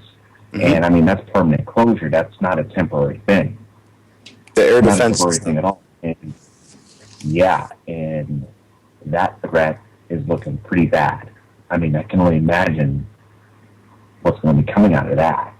And no one's raging about this. No one's saying anything because it's not registering in people's heads. And it goes back to when I was telling you guys some calls ago about smoke and mirrors, and this is now just another aspect of it. But this is a more potentially lethal version of deflections and diversions. I mean, we're all trying to home in on what's going on. What if there is going to be a false flag? What's going to happen? And now we got this. And then I heard there's something else about air traffic controllers being phased out or something like that too as well. I don't have a story for that part, but I have heard it at least through two different sources on that in terms of air traffic controllers. And I find that to be in direct relation to the shutting down of the radar net. Anything low flying can come through, cruise missiles, nukes, enemy drones, jet planes, for arms planes, for the gun runners, or even worse, it makes it easier now for the skin trade, which is the child trafficking, human traffickers. And think about this. This is something I thought of when I saw this. What if there are those in the military, those working in these defense systems that would see or hear an order of a drone strike ordered on an American citizen on an American soil that would shoot down that drone? Well, that protection's gone also. Aside from all the other threats that are coming, that could be coming. True. That's a very scary notion in terms of the implications of that. And it makes me go back to like that story that Steve Poe talked about, Henry Groover and his vision. And if you can't see what's coming. I mean, it's one thing if you see the nuke coming or the incoming missile, maybe you have a chance to shoot it down. But in this case, you don't have a chance because there's nothing to cover that. I might have visual confirmation, and even then, you're kind of screwed. Then you're talking about a ground invasion. And I remember I mentioned about the, not only I mentioned it, but the source was, oh my goodness, I can't remember his name to save my life. He was a gentleman who runs his own website, and he talked about PLA bases, the People Liberation Army bases of China being built or have been built and fully stocked and supplied throughout northern Mexico and parts of southern Mexico. And then there's even reports of even Chinese troops being spotted out there to some degree or another. Talk about an invasion corridor that's open. Now you got your air, no one can see anything coming into the air, and no one's going to be able to stop them on the ground. It'll be too late before anyone realizes that. Alexander Bachman. Thanks, Steve in Babylon in the chat room. It's Alexander Bachman. Bachman. Right. I remember that. That's an issue. And we need to be speaking up on this because there's another thing that our Second Amendment's getting attacked. This is just another aspect of it when you wouldn't think about it because the pacification force can roll right through the border regions. Doug, nothing can stop them. And if they're PLA, they're highly motivated, well-trained, ready to do what they got to do. And folks, they have no reservations about dealing with you. None. No. That's very true. Something we need to not only think about that, but the question is at least in my mind's eye, how we're going to get people to wake up to this for real? Do we have to wait until they're literally there coming over the like how it was with that the last Roman emperor saw the Visigoths come over to Seventh Hill and he knew it was over? I mean, that was it. Well, you're going to have people in Phoenix seeing the dust clouds to their south, and 2 billion screaming Chinamen coming across the border. Unfortunately, that'll wake them up. For the majority of the population out there, just going along to get along, working, just watching the regular news, regurgitating things they hear on the news, it's going to take that, the breakdown of their door and the taking away of their family until they understand, oh, wait, I should have listened to these people or I should have done this or that. Then that's going to be their downfall. I mean, they won't see the warning signs before it comes, no matter how loud the people scream. Yeah.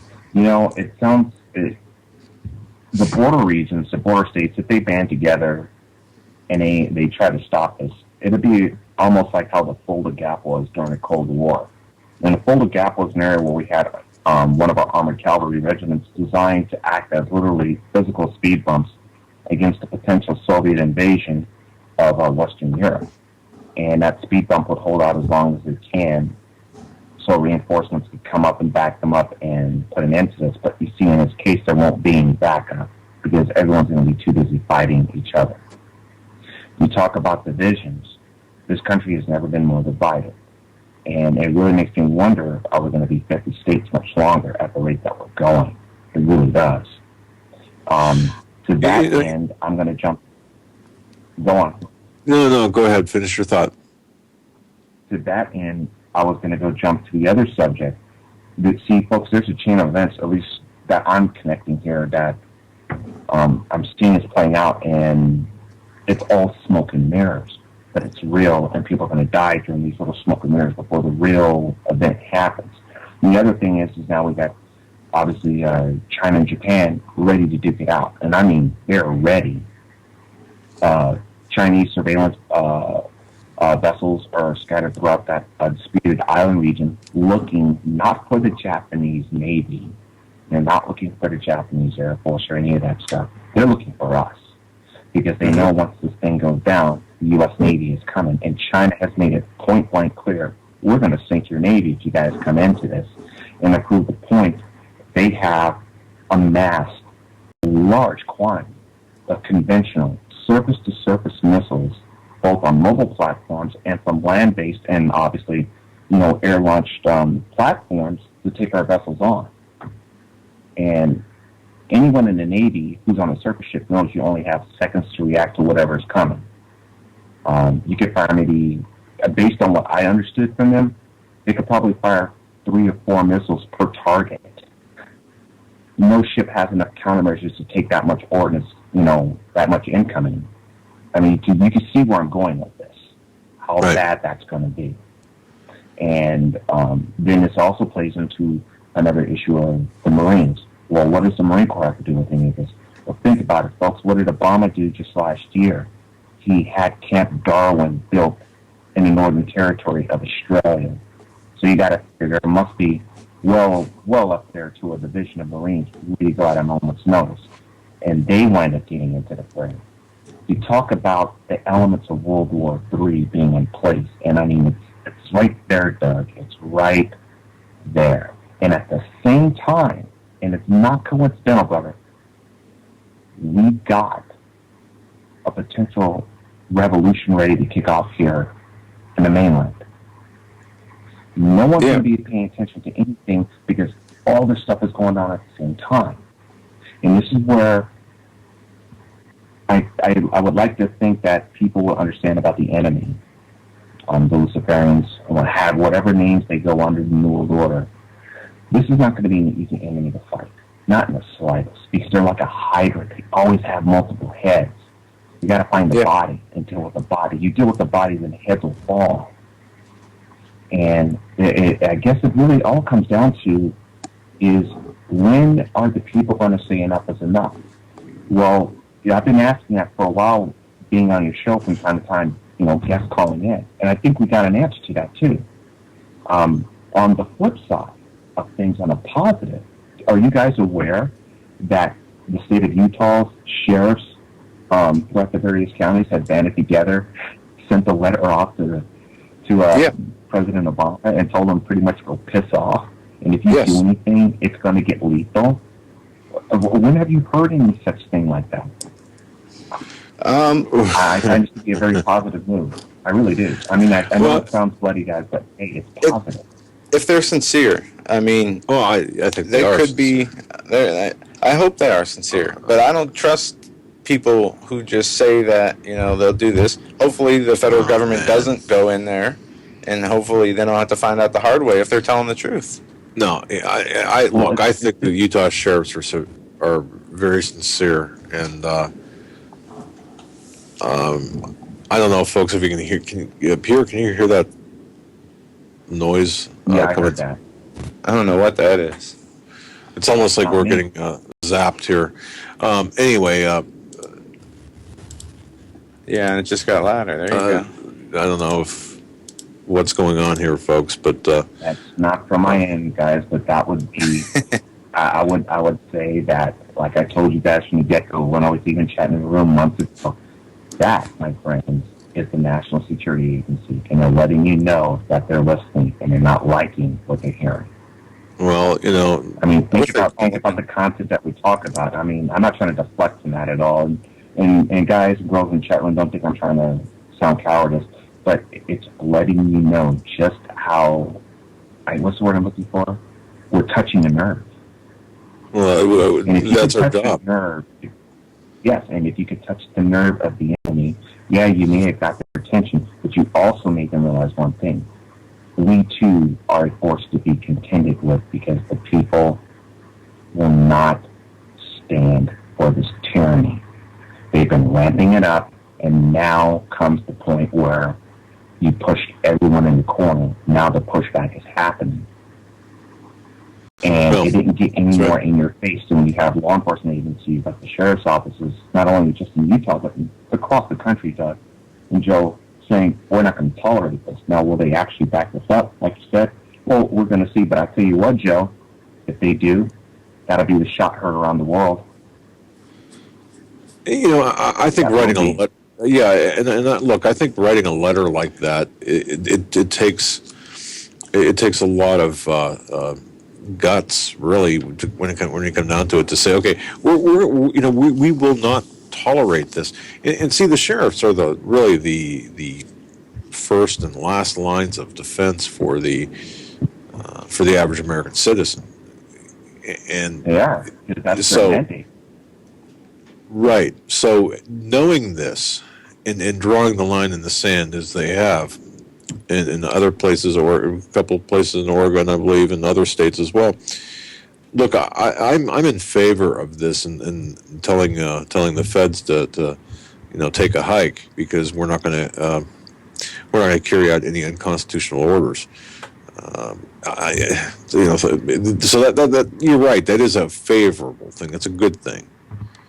But what are these people thinking? Seriously, what are they thinking? Do they think that this would end well?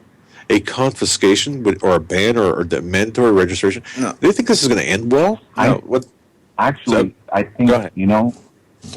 okay, I'm going to agree with Joe that no, but they didn't. But I'm also going to go on this take too. They could not have done any of this without going through think tanks. They had to go through multiple think tanks to probably figure out what's the probability of the American population currently and their state of mind or conditioning would they resist. And I bet you there was probably a probability factor and or rating that said it would be low.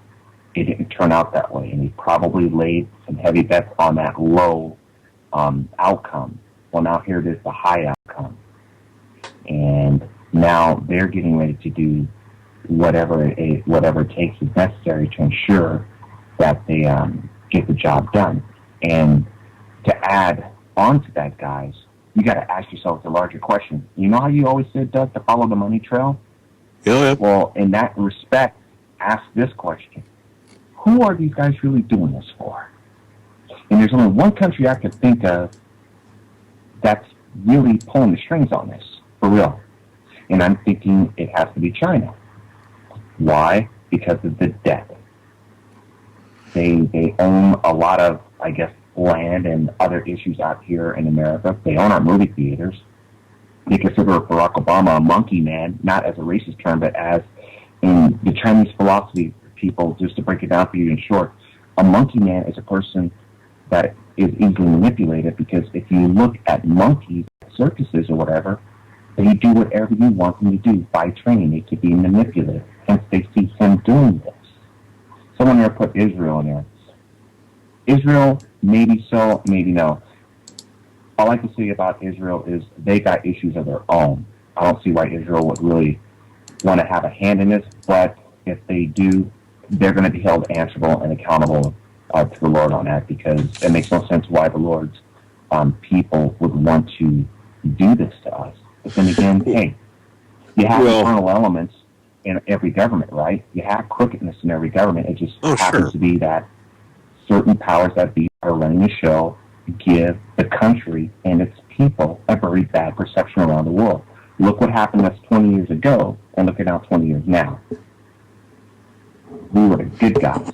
Everyone liked us. People wanted to come here. They wanted to have the American way of life. They wanted to get the dream. Now, people want to get the hell out of the country, pardon my French. They're scared, and we are now public enemy number one. What was wrong in there? Quite a bit. Blind eye, and we weren't vigilant enough. And that's just the bottom line. We weren't vigilant enough, Doug. We weren't.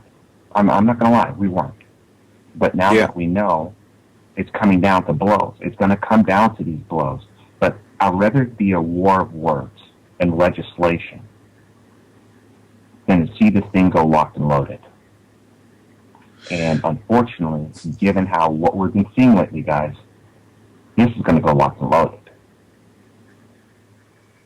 Well, Peter, yeah, it does. But let me ask you a question. We know that Feinstein, we have good reason to believe that Feinstein's bill is not going to see the light of day. It's not going to pass, and it's at least not in its current form. No, it will be modified. But even under, I don't even know if it could be salvaged through modification.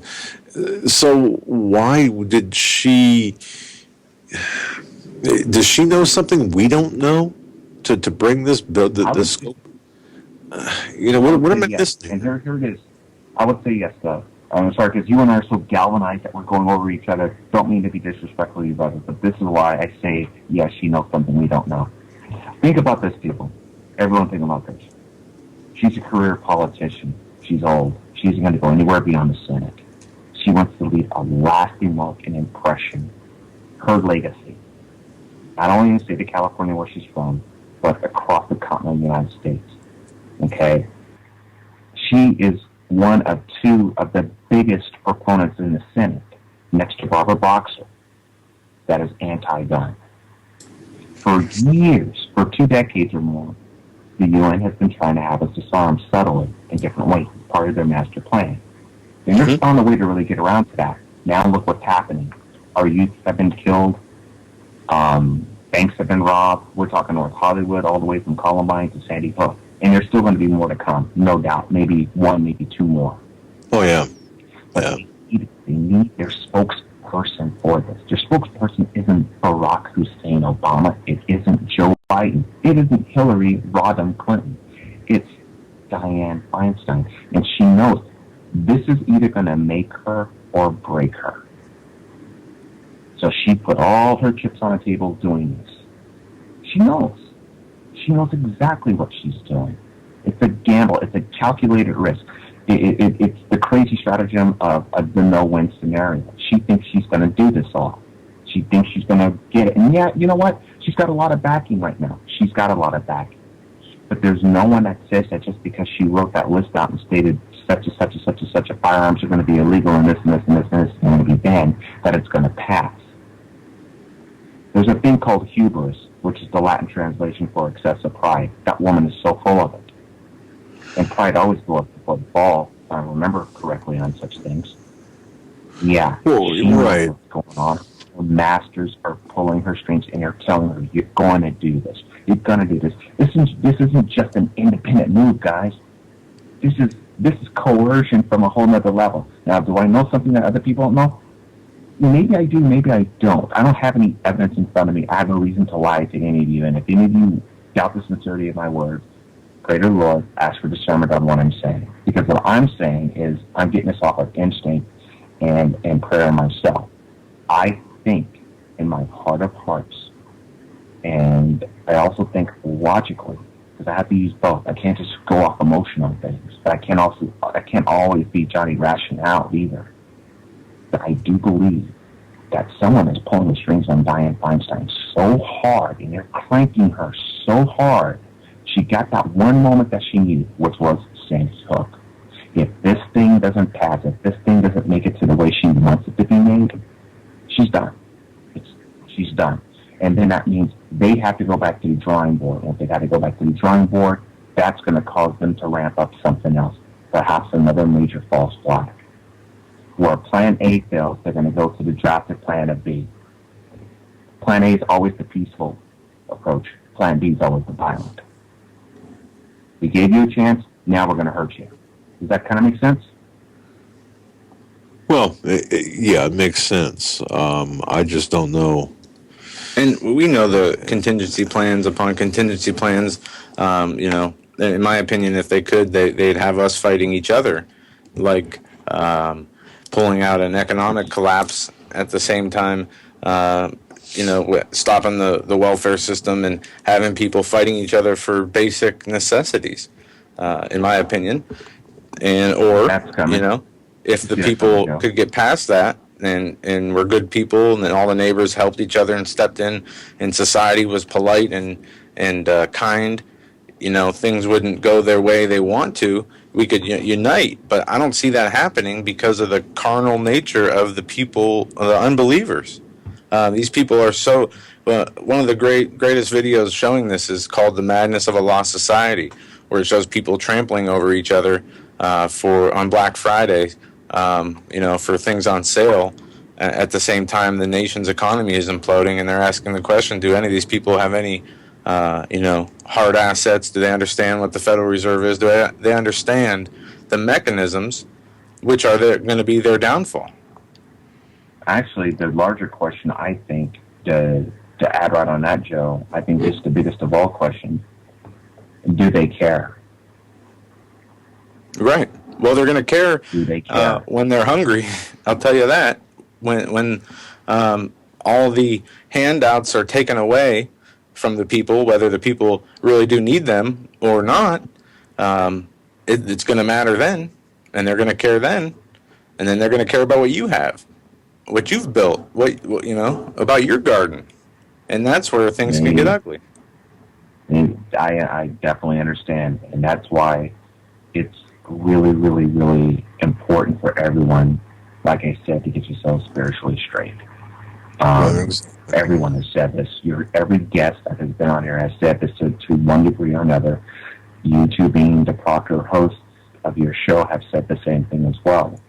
Get yourselves spiritually set, folks, because the way this drama is going to play out, it's going to be beyond anything we can comprehend.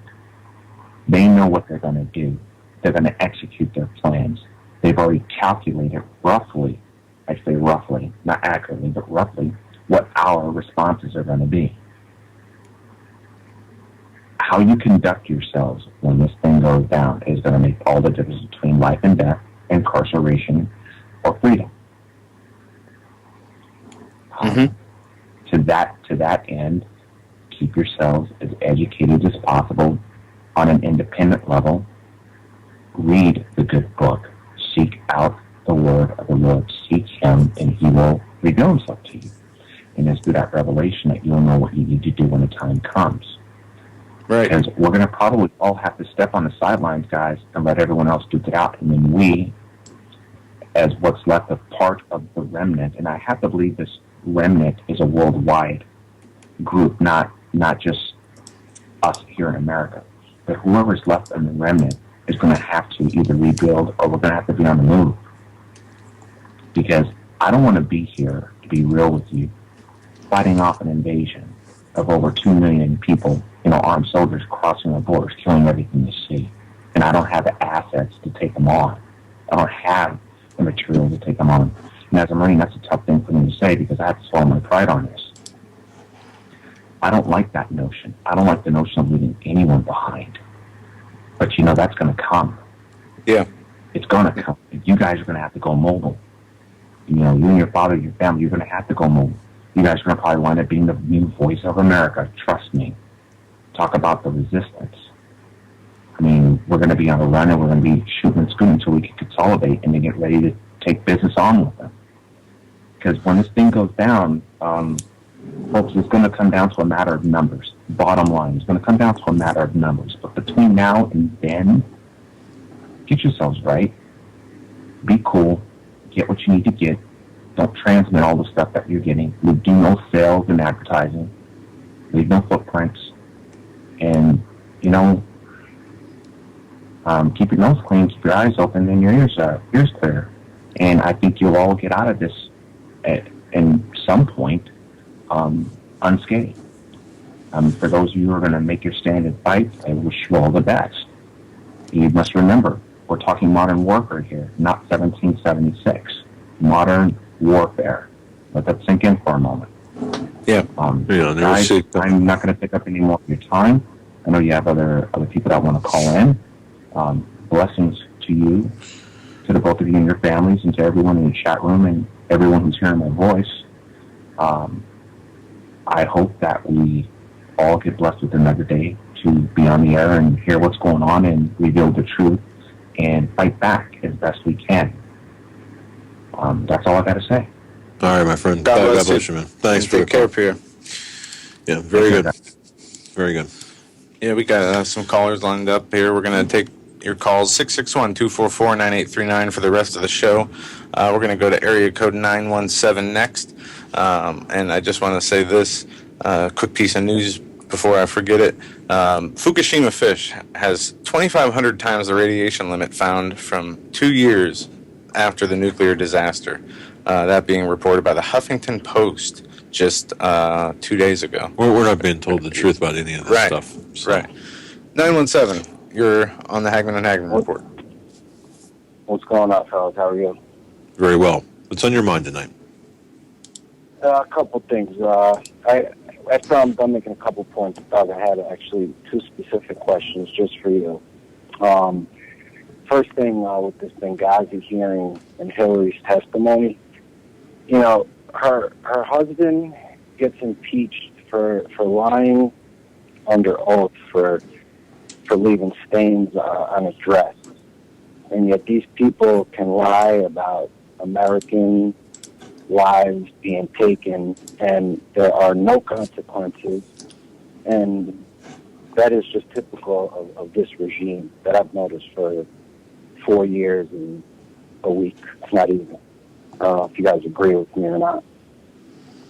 Well, yeah, I mean, what we're seeing is the erosion of morality, the erosion of ethics, all ethics, and and that's what's led to these people being able to carry out what they are doing and at the level they're doing it at and the pace they're doing it at. Yeah, and caller, you see it. It's okay because Bill Clinton lied about he lied about having sex, so that's really okay. It's because boys will be boys. He was impeached for lying, by the way, not for having sex. But see, that's okay. So if that's okay, right? And then gradually we go down the road, and more things are acceptable and gradually accepted. And so the and then it's okay. The fact that Obama doesn't have his papers in order. Well, that's a distraction. You're racist. You're racist if you ask that question. Or even if you're on the conservative side, well, that's really not an issue. No, it is an issue. So you accept that because the government-funded media doesn't make it an issue as it should be, like they did the Clinton thing, like they did previous, scandals, the Watergate, etc. Those anymore don't matter. Nothing matters. Yeah. Well, go ahead, caller. I agree with you. It makes me think: was Bill really, was he really impeached for the reasons we believe, or is there something deeper going on that we just missed? Because Hillary lied. I mean, I'm not Secretary of State. I'm a normal citizen, and I could have answered the questions that Rand Paul asked her. How does she not know? And I know. Well, she knows, and you're right about she doesn't know it. Yeah, you're right, and I think the bigger thing that we have to watch is definitely our economy. I don't know for sure that is the thing that is lurking behind the scenes, ready to burst. But if I had to take a guess, that would be my first thing to watch. And there's more headlines about the currency wars today. But how did you make that jump from what this caller is talking about to currency or to?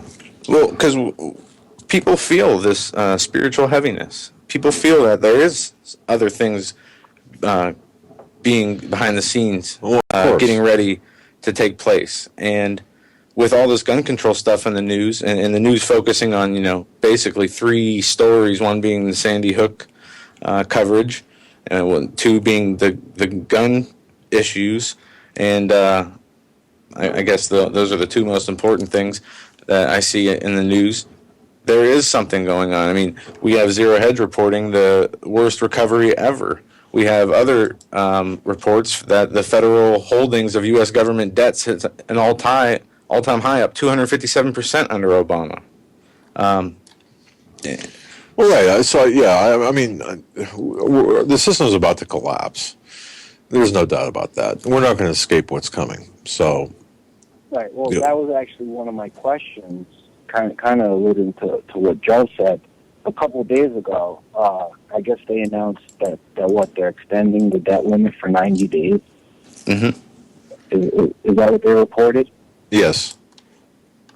Well, Yeah, it just seems weird to me that for most of the intel that I'm hearing through alternative radio, that's kind of the time frame, whether it's late March or early April, when the hammer is going to be about to it's going to, pretty much drop.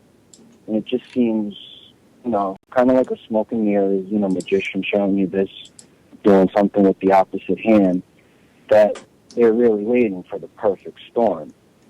And, in those 90 days, plus this whole nonsense with the gun control, and I also saw an article on MSNBC about the banks worrying about a cyber attack. Yeah. And it just seems like they're kind of creating this perfect storm to instill this sort of fear to continue their agenda. Now, that's important what you said. They are creating this perfect storm. And the fear. This is an orchestrated takedown of this country. So let's be clear on that, and I'm glad you were clear that this is not something that's just happening by chance. This is something that's being orchestrated. So this is 100%. Good. It's just a designed implosion. And I listen to Lindsey Williams a lot, and one of the things he talked about was the BRICS nations. Stop using our currency as the world reserve currency with their business transactions. And it takes 6 to 8 months for those dollars to circulate and come back home. And when our economy is stuck with billions, if not trillions of extra money, that's just going to devalue our currency even more. And what a perfect time to bring in, whether it's martial law or a civil war or something, like Pierre was talking about with the defense system in Texas, which the Obama administration is not too fond of since the days of their succession, like Quayle was talking about last night. I mean, I'm just a regular citizen, and if I could see, kind of how things are unhatching, there's got to be something else going on, just like with the Sandy Hook stuff, that they're putting out this stuff on purpose to distract us from what their real agenda really is. And also from, I think they're distracting us as an article we read earlier this week from our duties and obligations to the Lord. They're trying to keep us so off balance, so keep our mind on so many other things that aren't important in the grand scheme when we consider the times we're in. And that West Point article, that West Point article shocked me. And then on top, I already knew that stuff from the Homeland Security and DHS document, with constitutionalists, libertarians, Ron Paul supporters, Christians, people who are pro-life. And then when, they had that article, the gentleman was on Alex Jones yesterday, but there was an article today floating around about Obama asking top military officials, kind of a litmus test. Right. What the heck is going on? A litmus test if out in the open like this? If they'll fire on American citizens, yeah.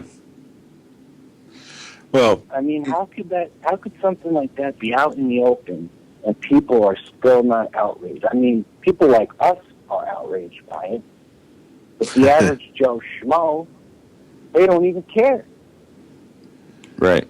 it's surreal, isn't it? Where you can actually look outside and see the commerce, or see the people just but they're trying to force us to expend our emotional energy on things of this world when we need to be focused on other things with that energy. But even the practical side of things here, even though the worldly things, for crying out loud, it's so difficult to see how people can just not pay attention to this, to the events taking place. It's just beyond belief. It really is. It's like what Steve Quayle said last night about the sheep just interact with the sheep and they don't really pay attention to the shepherd. I mean, that was a pretty profound way of putting society the way it is right now. I mean, you have most of us Christians who see the light and we understand what's going on. There's even people who aren't Christians who see what's going on, but the rest of the sheeple, I mean, they don't understand. They're looking for better areas, and all they're really doing is they're in a journey to get slaughtered. You're exactly right. Thank you for your call. We're up against the top of the hour break already. Wow. You have a great night. God bless you. Yeah, thanks for the call. Time flies. Yeah, time is going real fast tonight. Folks, you're listening to the Hagmann and Hagmann Report. We'll be back after a few short minutes and taking your calls for the rest of the show.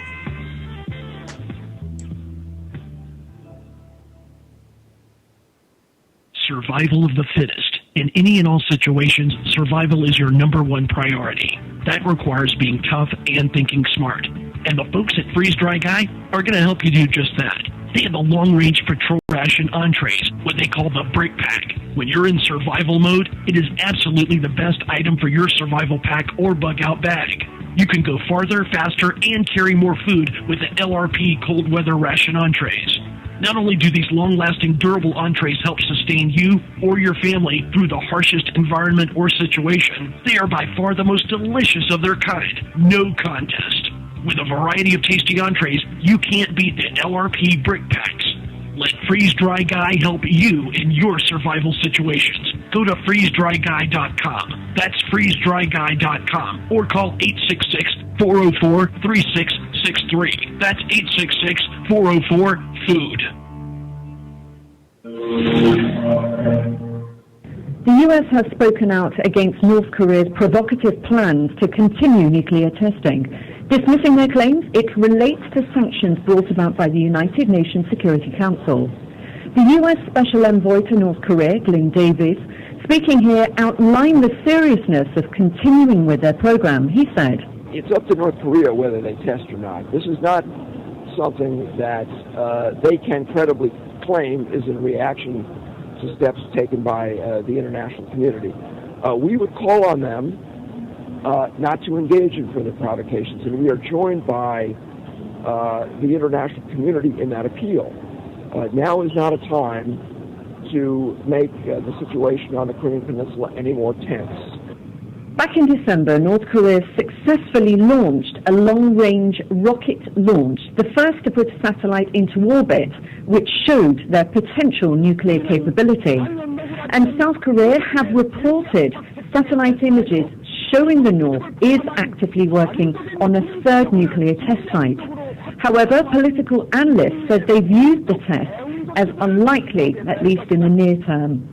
I'm Ann Salter. Thanks for watching. Stay tuned for the very latest news on the North Korea satellite launch with us at ibtimes.co.uk.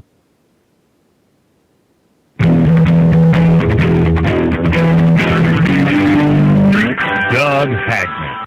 One guy that doesn't need a bullhorn to get your attention. You want answers? I want the truth! You can't handle the truth!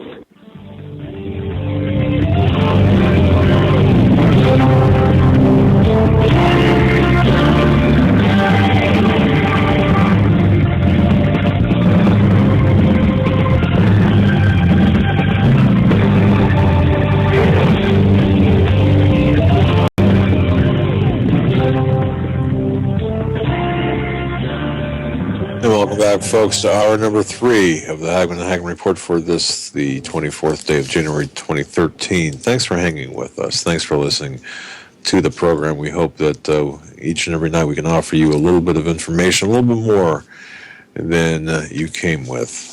Let's go back to, oh, by the way, before we go back to the phones, I want to say this. Sunday, a special program Sunday from 9 to midnight. Sunday from 9 to midnight. Pastor David Langford, very, very well known across the country, very much in demand speaker, evangelist, as well as Steve Quayle. They'll be talking about the rapture. And I know that now that we're going to be talking about this from a biblical point of view, okay? So just so you know. And I know it's a divisive topic, okay? It's divisive, and people say, oh, well, you know. Look, just join us with an open mind, because, and that's all we ask is you know, my mind's going to be open, certainly. I'm going to listen to what they've got to say, and you know, it's whether or not how it affects, you know, my line of thinking. It's an entirely personal decision for you. You have to look at all these as learning opportunities, even if you believe. And this is not out to insult or to, you know, it's not out to insult anyone or to anyone's mind necessarily to change. It's out to provide information. We know where the Lord comes back for his people. Well, the argument lies in when. And I had a good suggestion today, and maybe we can get a hold of Bill Salas to have the other side of this debate on as to when. Well, I'm not sure. Frankly, I'm not even sure. I think I know where Pastor Langford and Steve and Pastor Langford are coming from. I don't know if for absolutely 100% certain, but I think I do know. So, yeah, if that's the case, Bill Salas is a great believer in the other the other side. But just it's a learning process. That's all. And it shouldn't, you know, really matter. We know that he will come back. He doesn't break his promise. The only thing we need to worry about is that we are stand without blemish when he does return. And he says, for those who are watching, you'll see the signs, but for those who are not watching, you will come as a thief. And really, it could be any time. Is it going to change your life? I mean, is it going to change the way you live your life? Or practice your faith. Exactly. And that's the big thing. You know, I'm not so sure it would. But that's Sunday from 9 to midnight. It's certainly going to be an interesting show.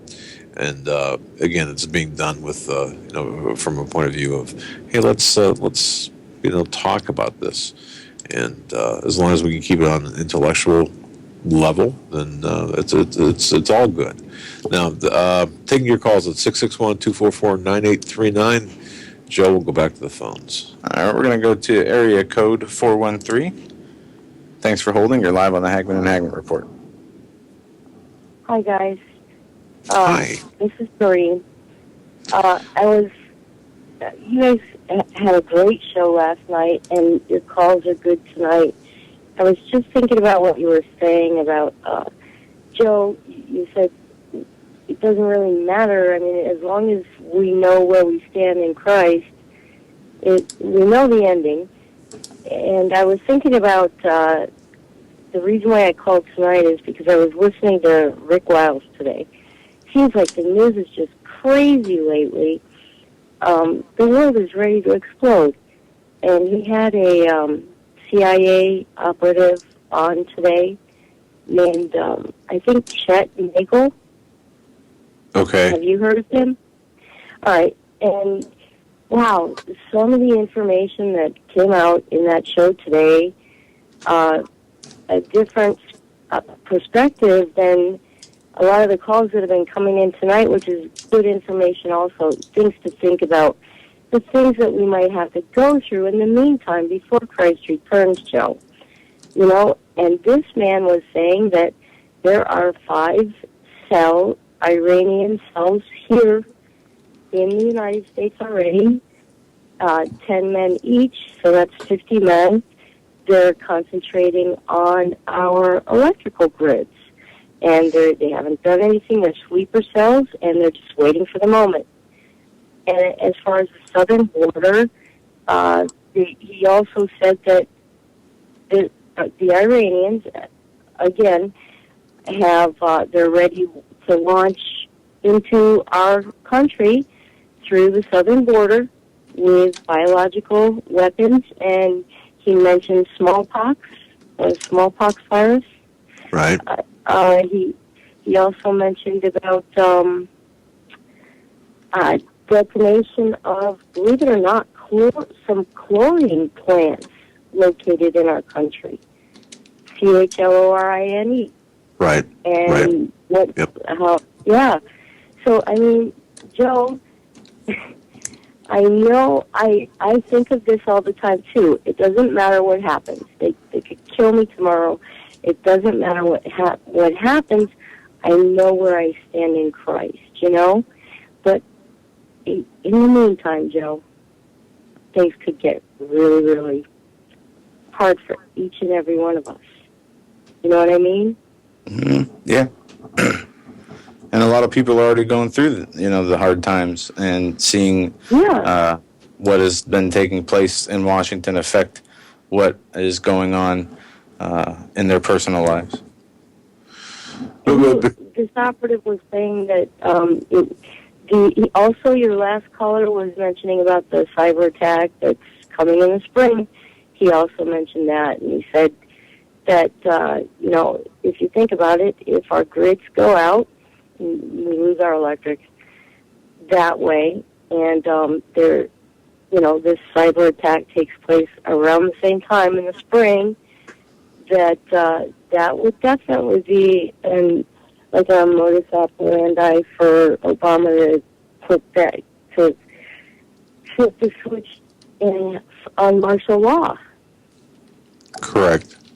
And during we're fighting a proxy war right now with Russia or with Iran and by extension Russia. So we're already fighting this proxy war. We have it's kind of like a spy versus spy, tit for tat type operation. For example, we introduced the Stuxnet virus into their nuclear system in Iran, and of course Iran turns around and does something here to our system. The things that we're doing are not going to go unanswered.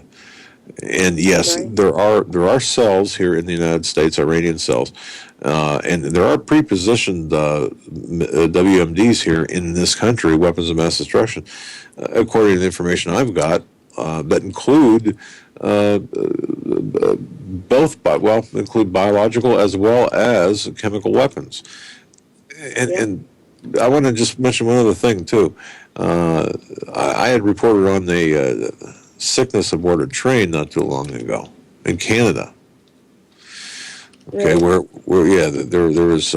4 people that were sickened. One elderly woman died, and then of course this is right after Christmas, and then the story was, it was an outbreak of this virus. Well, folks, think again. That's all I have to say. Okay, that's all I can say right now is think again. There's something different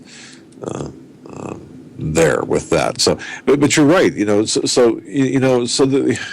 It could very well happen where the lights could go out, the infrastructure grid attacked, lights could go out at the same time. You've got civil unrest. You've got the economic factors. You've got no electricity. You're not going to get gas out of the ground.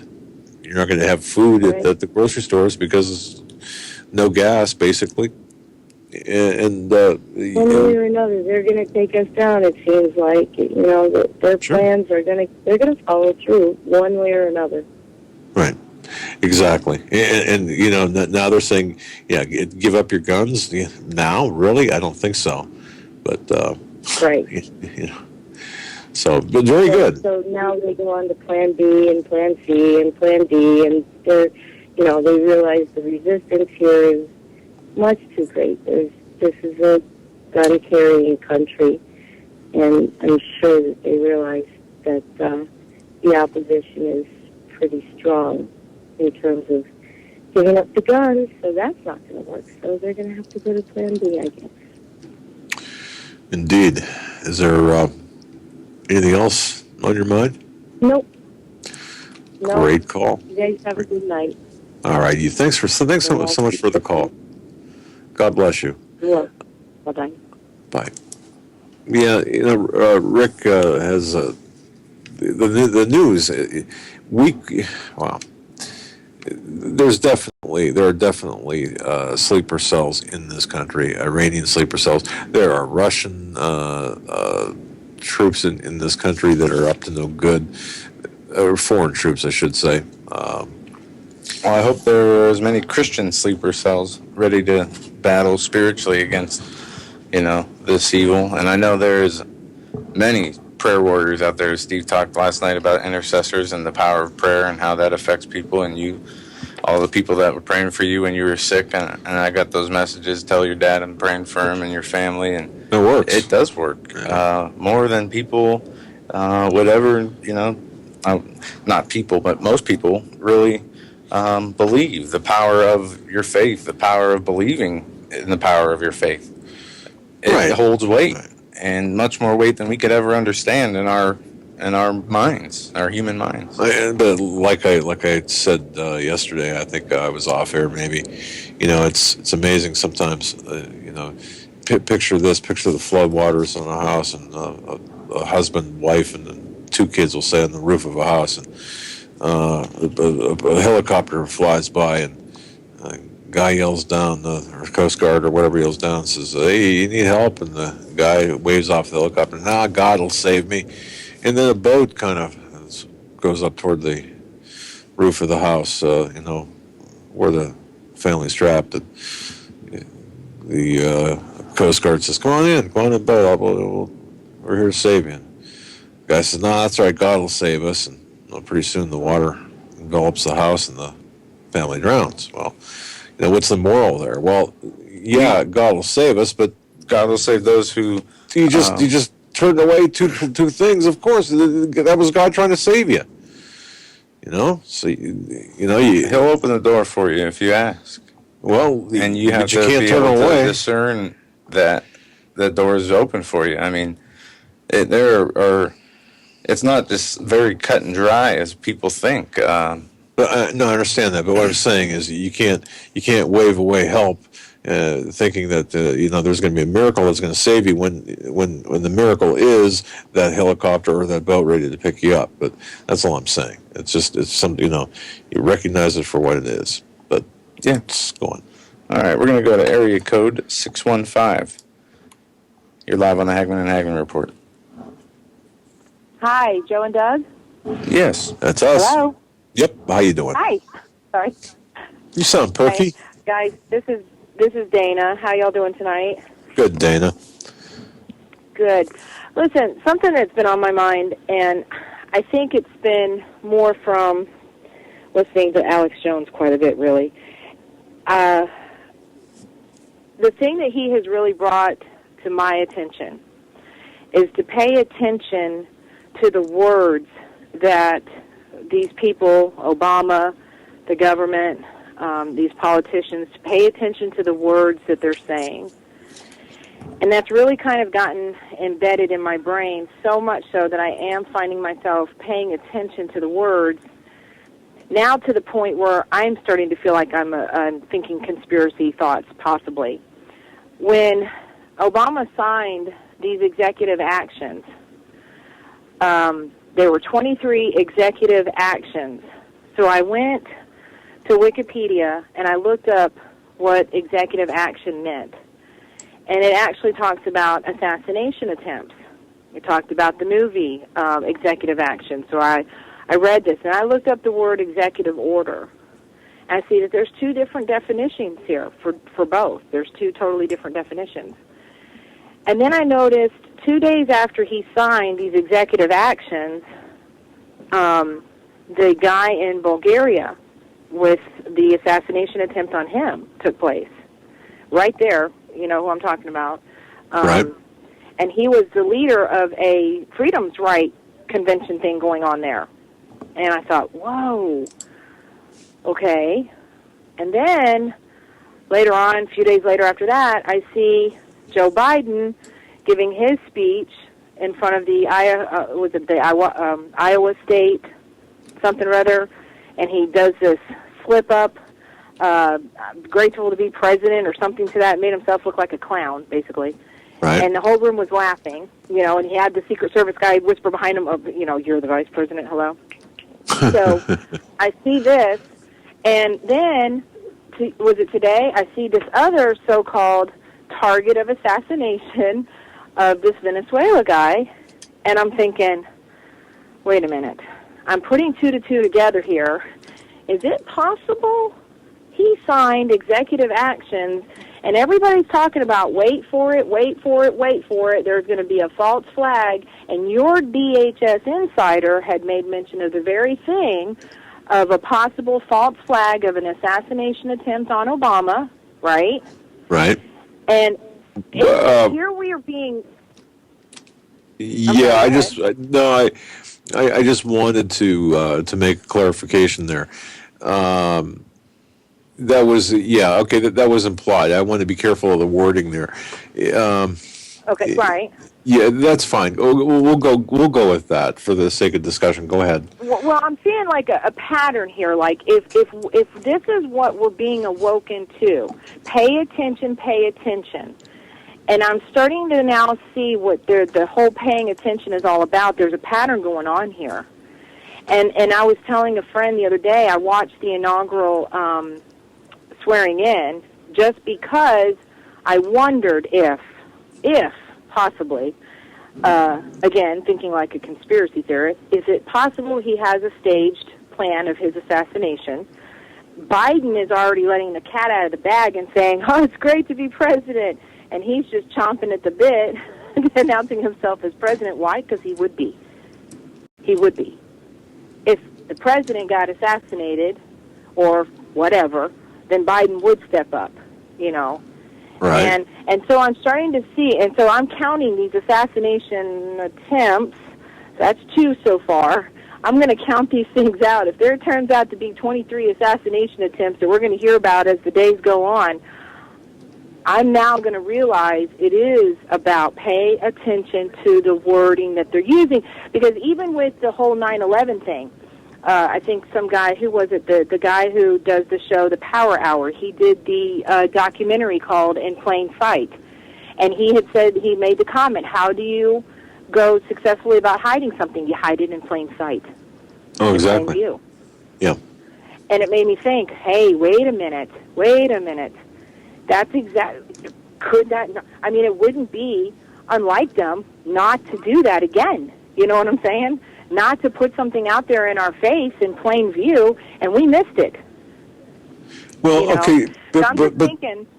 To what end would, for example, you'd mentioned like Obama, perhaps. And Obama, if you recall, was talking during the budget. It was New Year's Eve, I believe it was, when he had the press conference, and he said, "I'm going to be your president for the next 4 years, I hope." It's indicating that he's hoping to finish his term. But what would be the benefit of him being him being assassinated? What would be the benefit to him? It's interesting you asked me that question because I studied that today.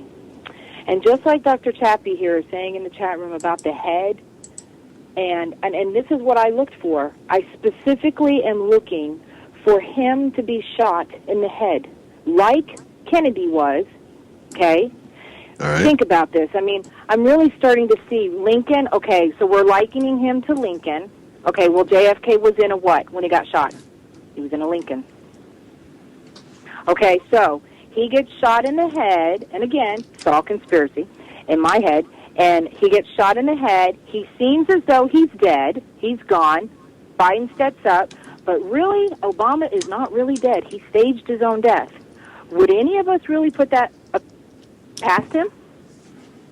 And he still runs the show behind the scenes. Then he comes and he resurrects himself.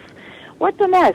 Not everybody, but half the nation is lifting this guy up as the Messiah, the second coming, the resurrected one. Would you not think for 1 minute that he is not what's talked about in Revelations, the wound to the head and how it was healed? And here he comes back. And oh my gosh, he must be the Messiah. He's back from the dead. But Biden, Michelle, whomever, get to run the show, but he's really the authority behind it. I mean, he's really alive. He's not really dead. He staged the whole thing just to make it to where the guns could be taken, da-da-da-da-da, you know what I'm saying. You know, the whole thing was staged. I know it sounds way far out there, but now, like I said, Alex Jones has really gone in my head, and listening to all the rest of you, I'm starting to really become a thinker now. Like, okay, you know. Well, it's good. People it's really coming true. You guys are not nutcases like you've been labeled by the majority for so many years. What you're doing is you're actually waking the rest of us up to start using our own brains and start thinking, which now we become terrorists because we're thinking for ourselves, even if it looks kooky in the way that we're thinking. You know what I'm saying? Well, yeah. I didn't predict him. I know, and this is good. Seriously, to discuss this, to me, it gets anything that gets people thinking and talking and wondering and looking at it from different perspectives. There's nothing wrong with that, and because we are pawns in a multi-dimensional chess game. And everything is asymmetrical right now. So I wouldn't chuckle at or dispose of any type of intellectual discourse on subjects like this. Because this, I think, is important to bring out in the open. And the heck with people who say, well, that's just crazy talk. Well, wait a minute. Let's review things before we dismiss things. Yeah. If we do dismiss things, let's just see what. But you mentioned something too. This preoccupation with Lincoln really has bothered me a lot. It's almost like it's an obsession. Mm-hmm. It's well beyond an interest. Or the media plays into it and hypes it up. Other people, Valerie Jarrett made comparisons. I mean, there's something wrong with this picture, big time. Yeah, but that's a very good. So you've got me thinking now, maybe because now I remember the conversation I had with my source, and I've got some other information coming out that I was asked to hold until after the inauguration, which that'll be coming out this weekend. So. Well, that's what I'm saying. It got me to connecting pieces of a puzzle, and this is what this is. This is a piece of, we're getting pieces here and there and here and there and here and there, but they do come together, and they will make a whole picture. Eventually, it's going to make a whole picture if we keep looking for the pieces to connect. And I think that's where my brain has been, is just, I'm grabbing a piece here. I'm grabbing your source, Rosebud, the things that the guest on Rick Wiles' show, Alex Jones, Steve Quayle, these pieces, grabbing little pieces, and they're all starting to connect and go, oh, is this possible? Because we agree, again, you guys have said it many a times, this is the Bible, this is history repeating itself. If nothing else, and I was saying this to my friend today, if we don't just look at the natural aspect of what we see going on here in the natural of history repeating itself, look at the spiritual aspect of this. Oh, yeah. That this is definitely spiritual history repeating itself. No doubt about that. And Jesus said, "Who will have eyes see? And those who don't. And this is what it's coming down to. It's coming down to that fine line of who sees, who hears the Spirit, and who doesn't. Black and white. It's no gray area there. And another thing I wanted to point out, because you had just mentioned this, you just hit on this just a minute ago, this Psalms, we've all been quoting it a lot in the chat room, Psalms 91. And one of the things I found just awesome about God was in Psalms 91, in verse 8, it says, "Only with your eyes shall you look and see the reward of the wicked." Now, I have a study Bible, so it has study notes, and it says here in my study notes that only with your eyes means the righteous are so safe in disaster all around them that they are only spectators. And I thought, whoa. Wow. That's what I said, wow. You mean I get to just sit back and watch it all happen as the whole house of cards comes down? I'm going to be so under the shadow of the Almighty, hidden in the secret place, that I'm going to be just a spectator, just looking under your protection. Wow. What an awesome God. What an awesome God. Yeah, I mean, and if nothing else encourages the saints, be encouraged by that. We're going to be spectators.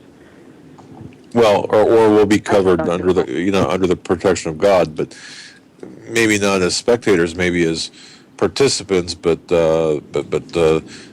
protected as spectators, perhaps. Whatever. Absolutely. So Absolutely. Well, we have a work to do. We are foot soldiers. I mean, there's no doubt about that. There is definitely people that are going to be in so shock and awe and trauma. I think of Dr. Paul Hedstrom when he was on your show, and the things that he revealed to us about trauma.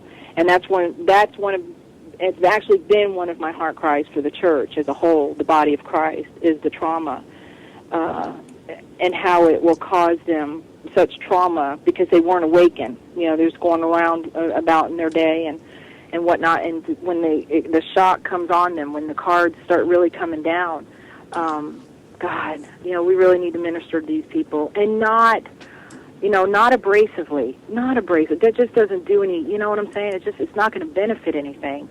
Restore such one gently, as the word says, gently. You who are spiritual, you who are awake, you who know these things, you who've been awakening, restore such one gently, but definitely with the truth. Exactly. Not with the pride and the arrogance and all that kind of stuff.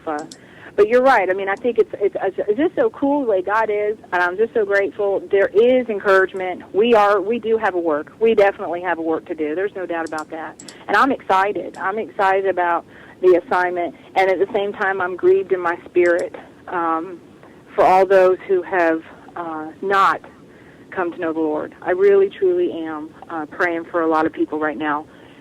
I really believe in the depths of my heart about when Jesus said to pray for mercy so that you yourselves will receive the mercy. And I believe that's something we really need to be considering about. Pray for mercy for these people that are not awakened, the people, in the churches and whatnot, just going on about their day because they still think we live in a prosperous nation. If you can get up in the morning and you can get in your car still and drive down the road and get some food at McDonald's and go on to work and get a coffee at Dunkin' Donuts and whatnot, you're still of the mindset that there is nothing wrong going on around you. You still think in the mindset that we are living in a prosperous nation. All's well. All's well. And all's not well. It's an illusion. Yeah, anyway, that's all is. I wanted to say. Thank you very much for that call. You've got me thinking now. God bless you. Thanks for that call. Thank you, guys. God bless you, and I pray for you guys and all the work that you're doing. Take care of yourselves. Doug, take care of yourself. Take care of yourself. And Doug, take care of him. God bless you. Have a guys. good I love night. you. All right. Thank you. Bye-bye.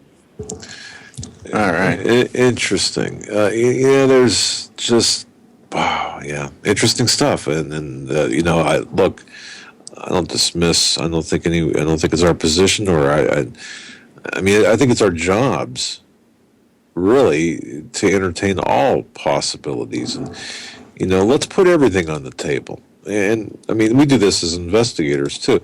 We put everything on the table that we find, and leave it on the table and until we've discounted whatever it might be. So, very good. Yeah. All right, we're going to move on here. We're going to go to area code 865. You're live on the Hagmann and Hagmann Report. Hey, guys. Hello there. Hey. All right, well, I'll tell you what I wanted to state, and then I just ran across something that was just very disturbing to me. Tomorrow, when you wake up and you're listening to your local news talk radio, one thing just to awaken those that are still asleep is this simple little statement that because they've now allowed women to go into combat, you simply have to state two simple facts. You obviously have to go at age 18 and register your son with a selected service. Right. In my case, in 4 years, do I have to take my daughter and register her with a selected service? This is Rob Emanuel's plan.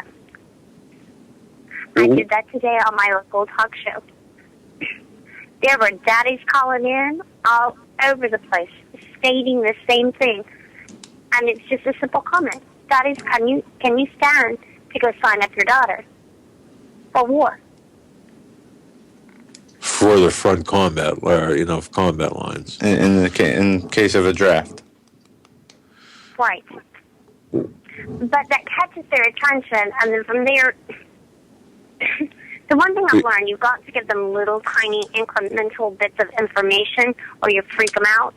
Very true. Shut you down. Yes. But that's one way to breach the conversation and get in the conversation. And just bring that out. You make a good point, and I'm sure there are a lot of fathers out there who did not, until hearing it, put in that perspective, would not have otherwise called or really thought about things. But yeah, you're gonna put my little princess in the front lines of battle. What are you, crazy? Yeah, I don't think so. To do what? To go steal resources and dehumanize other nations and take over, But with the possibility of capture and God knows what. Yeah.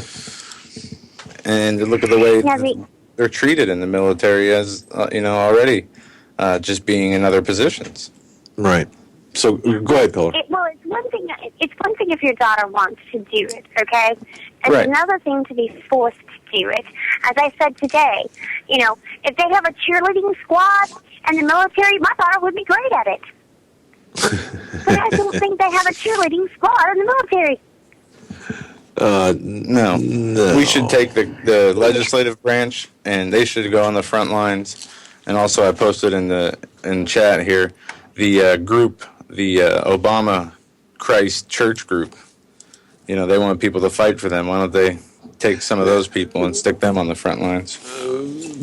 But that's a good thing, caller. I mean, too, you're talking about the women in combat, number one, and number two, look what we've done with our military with the gay lesbian agenda there. Don't ask, don't tell stuff. I will concur with that. But the second thing that I wanted to bring up, this story just actually broke on Drudge. Okay. It comes from the Telegraph. Oddly enough, is it not January the 23rd? It's the 24th here. Okay, it was 23rd here. All right.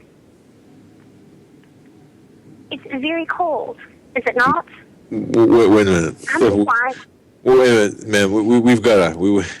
We've got to address this. I'm not sure. Yeah, check your computer date or the calendar. I think you. I apologize. Yeah, you're right. It's the 24th. I apologize. I was looking no, at it's okay. I apologize.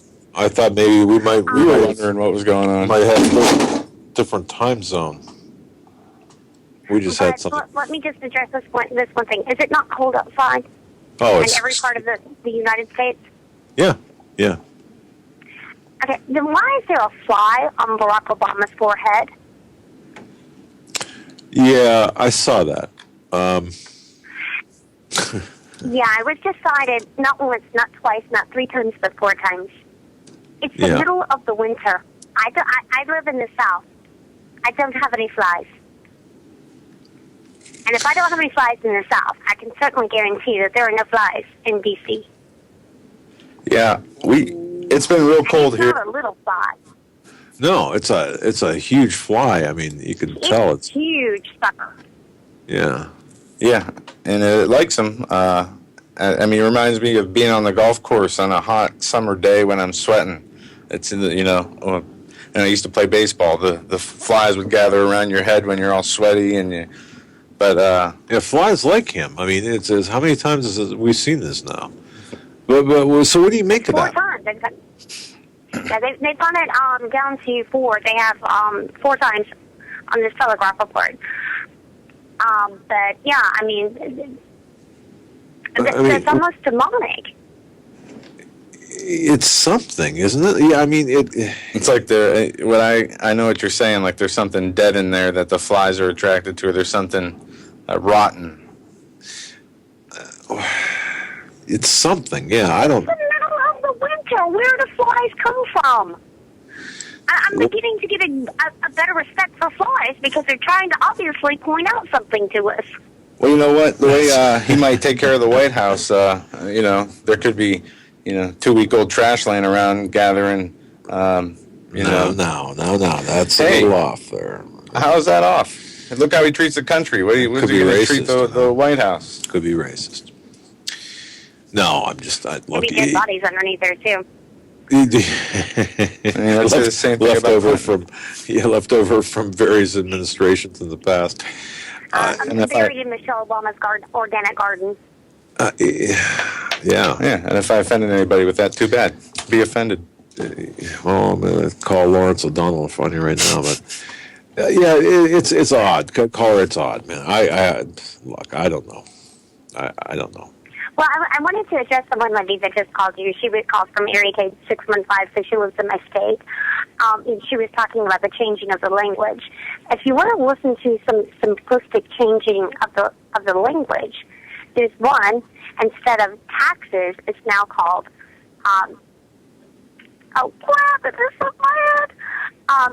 revenue. And the second thing is when you're listening to your newscast, instead of them saying that you have cloudy skies, they are now calling it filtered skies. And I had the opportunity 2 years ago to have all 3 meteorologists from my area, and I called them out on that. And I said, well, how come you don't call it cloudy skies anymore? And I said, I'm coming from a chemtrail sort of a situation because I'm watching my skies change right before my very eyes, and you guys are calling it filtered skies, and you're already pre-calling it. How do you know that in advance? Not one of them could tell me why, and they all agreed that they had changed their language to cover up chemtrails. Wow. Okay. So listen to your news, listen to your weather report, and listen for the phrase "filtered skies." Filtered skies. Yeah. I'll say this: that they don't report the cloudy chemtrail days. They say we could have a sky full of chemtrails and look on the Weather Channel and it'll say sunny, 100% sunny. Not mostly cloudy, partly cloudy. It'll say it's sunny, but it won't be sunny. Well, we're gonna have to watch for that filtered. That's an interesting change in terminology. Mm-hmm. Yeah, I noticed it about 2 years ago, and I caught them on it. They didn't know what to say to me. I mean, they really didn't because I caught them out on it. But yeah, anytime that you can catch any of these people, that's one of the first things that I don't want to take up a lot of your time, but you have to hold your media accountable.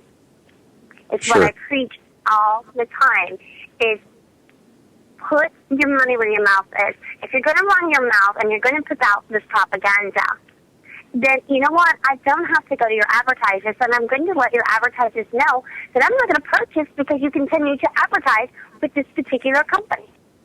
It's amazing how effective that can be at a local level. It certainly gets the attention.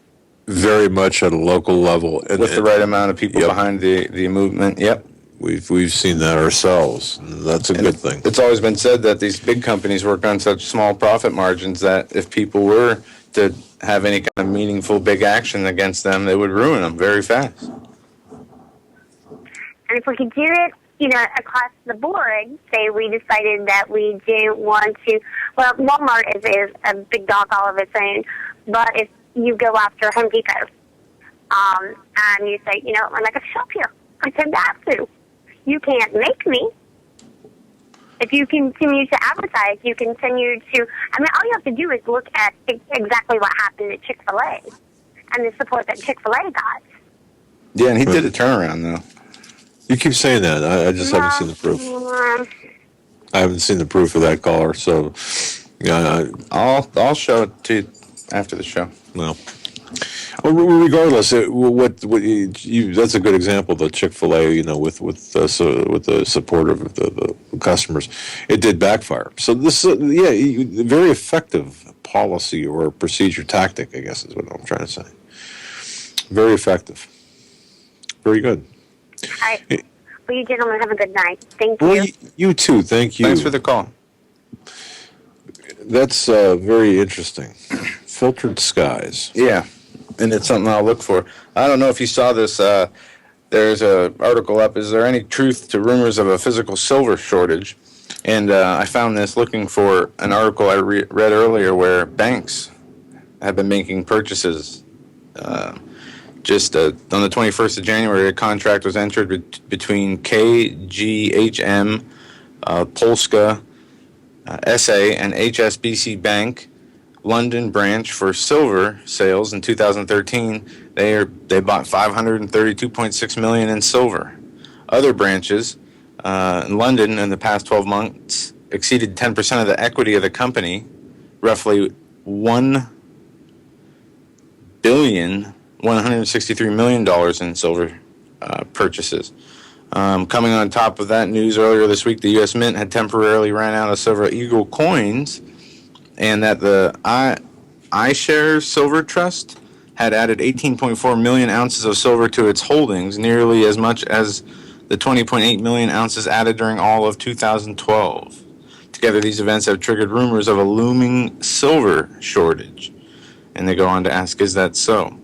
So I would look into banks making mass purchases of metals. Sometimes they do it to manipulate the price. Sometimes they do it because they know something's up. Just a quick thought before we go to the next call.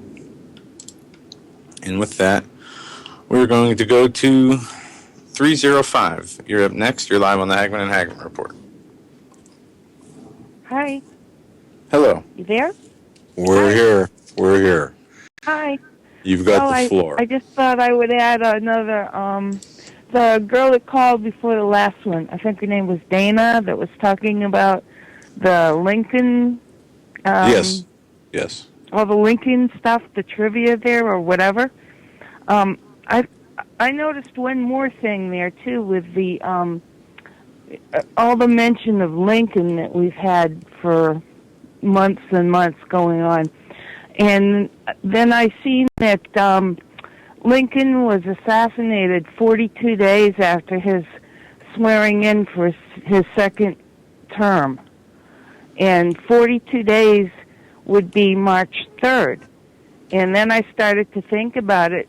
42 is 6, and then March is the third month and the third day, that's 6. And then 2013 is 6 when you add up the numbers, so you got 666. And then I started to think about Nathan Leal saying that the portal would open, and how it was 11 years, 4 months, and 9 days that Nebuchadnezzar was outside the city of Jerusalem.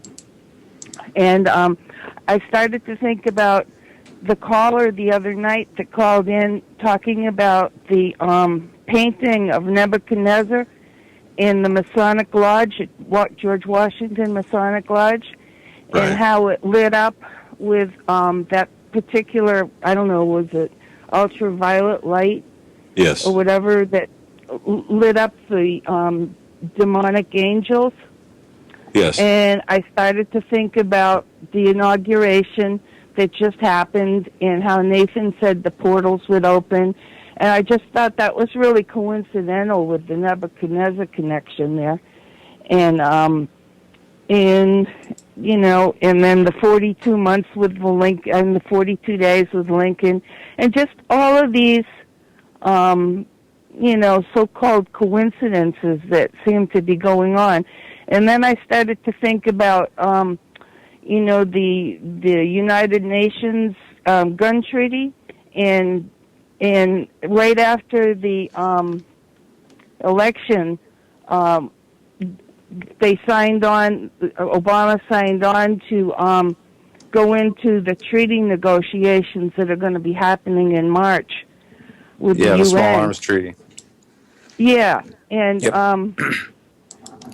and I really feel as though that's already a done deal anyway. This is just, you know, trimmings that's going on here.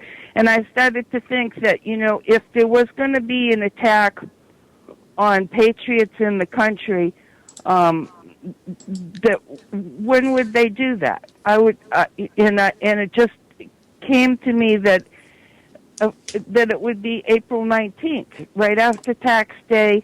Patriots Day is April 19th, and there's all kinds of weirdness that goes down on that day. We had the Oklahoma City thing, you know, city bombing, and there was Waco, and it's Hitler's birthday, the Queen of England, and No, I would definitely watch April anytime.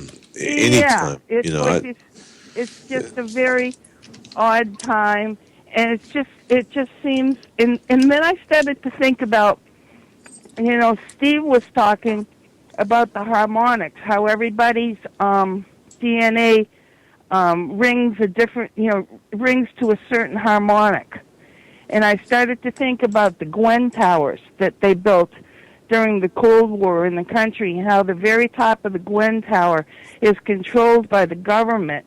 The rest of it they can use as like, you know, for cell phone towers and all of that, but the very top is controlled by the government. Right. And that I'd seen a video on Steve's site a couple of weeks ago from this British intelligence officer, and he said that way back in, you know, after World War II, they were doing experiments with microwaves, and he started to talk about how microwaves can be bounced off the ionosphere, like with HAARP and everything, and they can bounce them down off these Gwen towers, and you know, you can take control over people's minds with that. You know, that microwave technology and everything. And you know how Steve always weaves in with the science fiction movies. I mean, I just feel like I'm sitting in front. Did you ever see that movie, The Wall? Pink Floyd, The Wall? And when Pink's like sitting in front of the television, and he's flipping through the channels, and it's all these different movies, and it's all this stuff that's happening. It's kind of like that's what's happening now. There's all of these different things coming at us. And it's just a whole conglomeration of things coming from all directions, but yet it all weaves together, okay? Somehow, in some kind of a strange way. So I started to think about all these different movies, and Steve brought up Logan's Run with Carousel. When your time was up, you were supposed to enter into Carousel, and then you were just evaporated. And so I started to think about the time machine, and remember when he was in the land with the Eloi and the Morlocks, and the Morlocks were down underground, and there was those towers, and when the Morlocks wanted to call people in to be eaten, their culling of the Eloi, they sent out that alarm, and the people were just kind of controlled. They zoned out, and they all started marching towards the doors of the underground towers. I started to think about that being like those Gwen towers, where they take control over your mind with this microwave technology, using, you know, however it works. And, you know, anyway, I'm rambling on. So I'll let other people get online with you now. Very good. Okay. Very good. Thank you for your call. Okay, love you. Bye-bye. Bye. And we have some breaking news here. I just want to hit this coming from WorldNet Daily. Sabotage. Key Iranian nuclear facility hit. Apparently there has been an explosion, an underground explosion, deep within Iran's Fordo nuclear facility, has destroyed much of the insulation and trapped about 240 personnel deep underground, according to a former intelligence officer of the Islamic regime. And I'll post that in the chat room. Once again, that's from WorldNet Daily. So keep your eye on that. Watch for that. You know, things can happen and do happen. We should view everything, though, that happens there with suspicion. Mm-hmm. As it is in the, center and one of the last countries that is not, will not go along with this new world order system as much as people, don't like the leadership there, and understandably so. But look at Gaddafi, look at Assad. These people wanted their sovereign nations, their resources to be left to them, not to be handled by the... I gotta tell you, Iran is nothing. No. No, I know. I mean, we know their agenda. They want, Israel not to exist, and that's a problem. Right. But wanting them not to exist and actually doing things to see that happens are a big thing. Well, I think we've seen, just from Benghazi alone and the proxy, Ansar al-Sharia proxy, that they've got the willingness and ability to take out or to attempt to take out Israel as well as the United States. So. Yeah, it's just I get very skeptical of any, when they always are trying to, through the media, they're just sending the same message over and over for years and years. How long have we heard that there's going to be war with Iran? It's imminent. It's going to happen. It's not when, or not if, but when. And so we know that it's going to happen. True. But just the way that it's fed to us, like constantly. So that bothers me about that. But they'll get what is coming to them, whatever the Lord decides. He's in control of the nations and the kings of this nation, and whatever happens. And I do feel that they are, that is a big indicator of things spiritually happening. Signs. People are looking for signs of things that are happening and the times we're in. Iran is definitely an indicator. No, Israel is God's timepiece. So we have to remember that. And tied to that is Hamas, Hezbollah, Iran, and of course the Confederate of Islamic nations around Iran, or around Israel, that is. So yeah, we only have a few minutes left in the program. I wanted to touch on this story really quickly. Washington, D.C. man shot a dog, a pit bull, after it attacked an 11-year-old boy. The 11-year-old boy was being mauled by a pit bull, and the guy came out and shot it. Well, he's being charged, facing gun charges. The Washington, D.C. is investigating whether a man will face criminal charges for shooting a pit bull that was attacking a child in his neighborhood. We've seen, I know, at least 3 stories this week where cops have shot dogs. 2 of them went to the wrong house and killed their dogs. I mean, really? You're going to go after a guy who is protecting an innocent child from being mauled by a pit bull just because he used a gun to do it? I mean, what, you want him to go get a crowbar and beat the dog over the head? I just don't understand. It's ridiculous. And this is what it's going to come to. When somebody breaks into your house, this is what they want. And you protect yourself. You're now the criminal. Well, just sick. Yeah, it's totally wrong the way things are playing out like this. And hey, bag of lime and a shovel. Sorry, and I say that tongue in cheek, of course, but you're going to have to, just because something is illegal does not make it immoral or unjust. Right. When the laws go against the laws of God. But, I mean, just because something is legal, on the other hand, doesn't make it moral or just either. So, I mean, abortions are legal as much as according to man. According to man, right. So, is that against God's law? Of course it is. So, I mean, at some point, though, folks, you're going to have to make some decisions. If they would classify certain guns as, or all guns, we'll say, as, hey, you can't have them. You're going to have to make a decision. And those decisions should come through prayer and discernment. Yeah, yes, of course. But you've got, in addition to that, you've got to think practically and put your faith in God as well. All right. That said, I want to thank each and every one of you for joining us tonight. The show went by so fast. It's been a wonderful night. We'll be back tomorrow at the same time, tomorrow's Friday show. And then Sunday, Pastor Langford and Steve Quayle. That'll be talking at about 9 o'clock. The rapture, 9 o'clock. So stay tuned. We will be lining up some guests for next week and making those announcements. And also, we're going to try and get some things done via YouTube this weekend. If we have the time to get those done. If we can stay upright. Yeah. All right, folks. Well, have a good night. God bless and take care. Good night, everyone. Thank you for using Blog Talk Radio. Goodbye.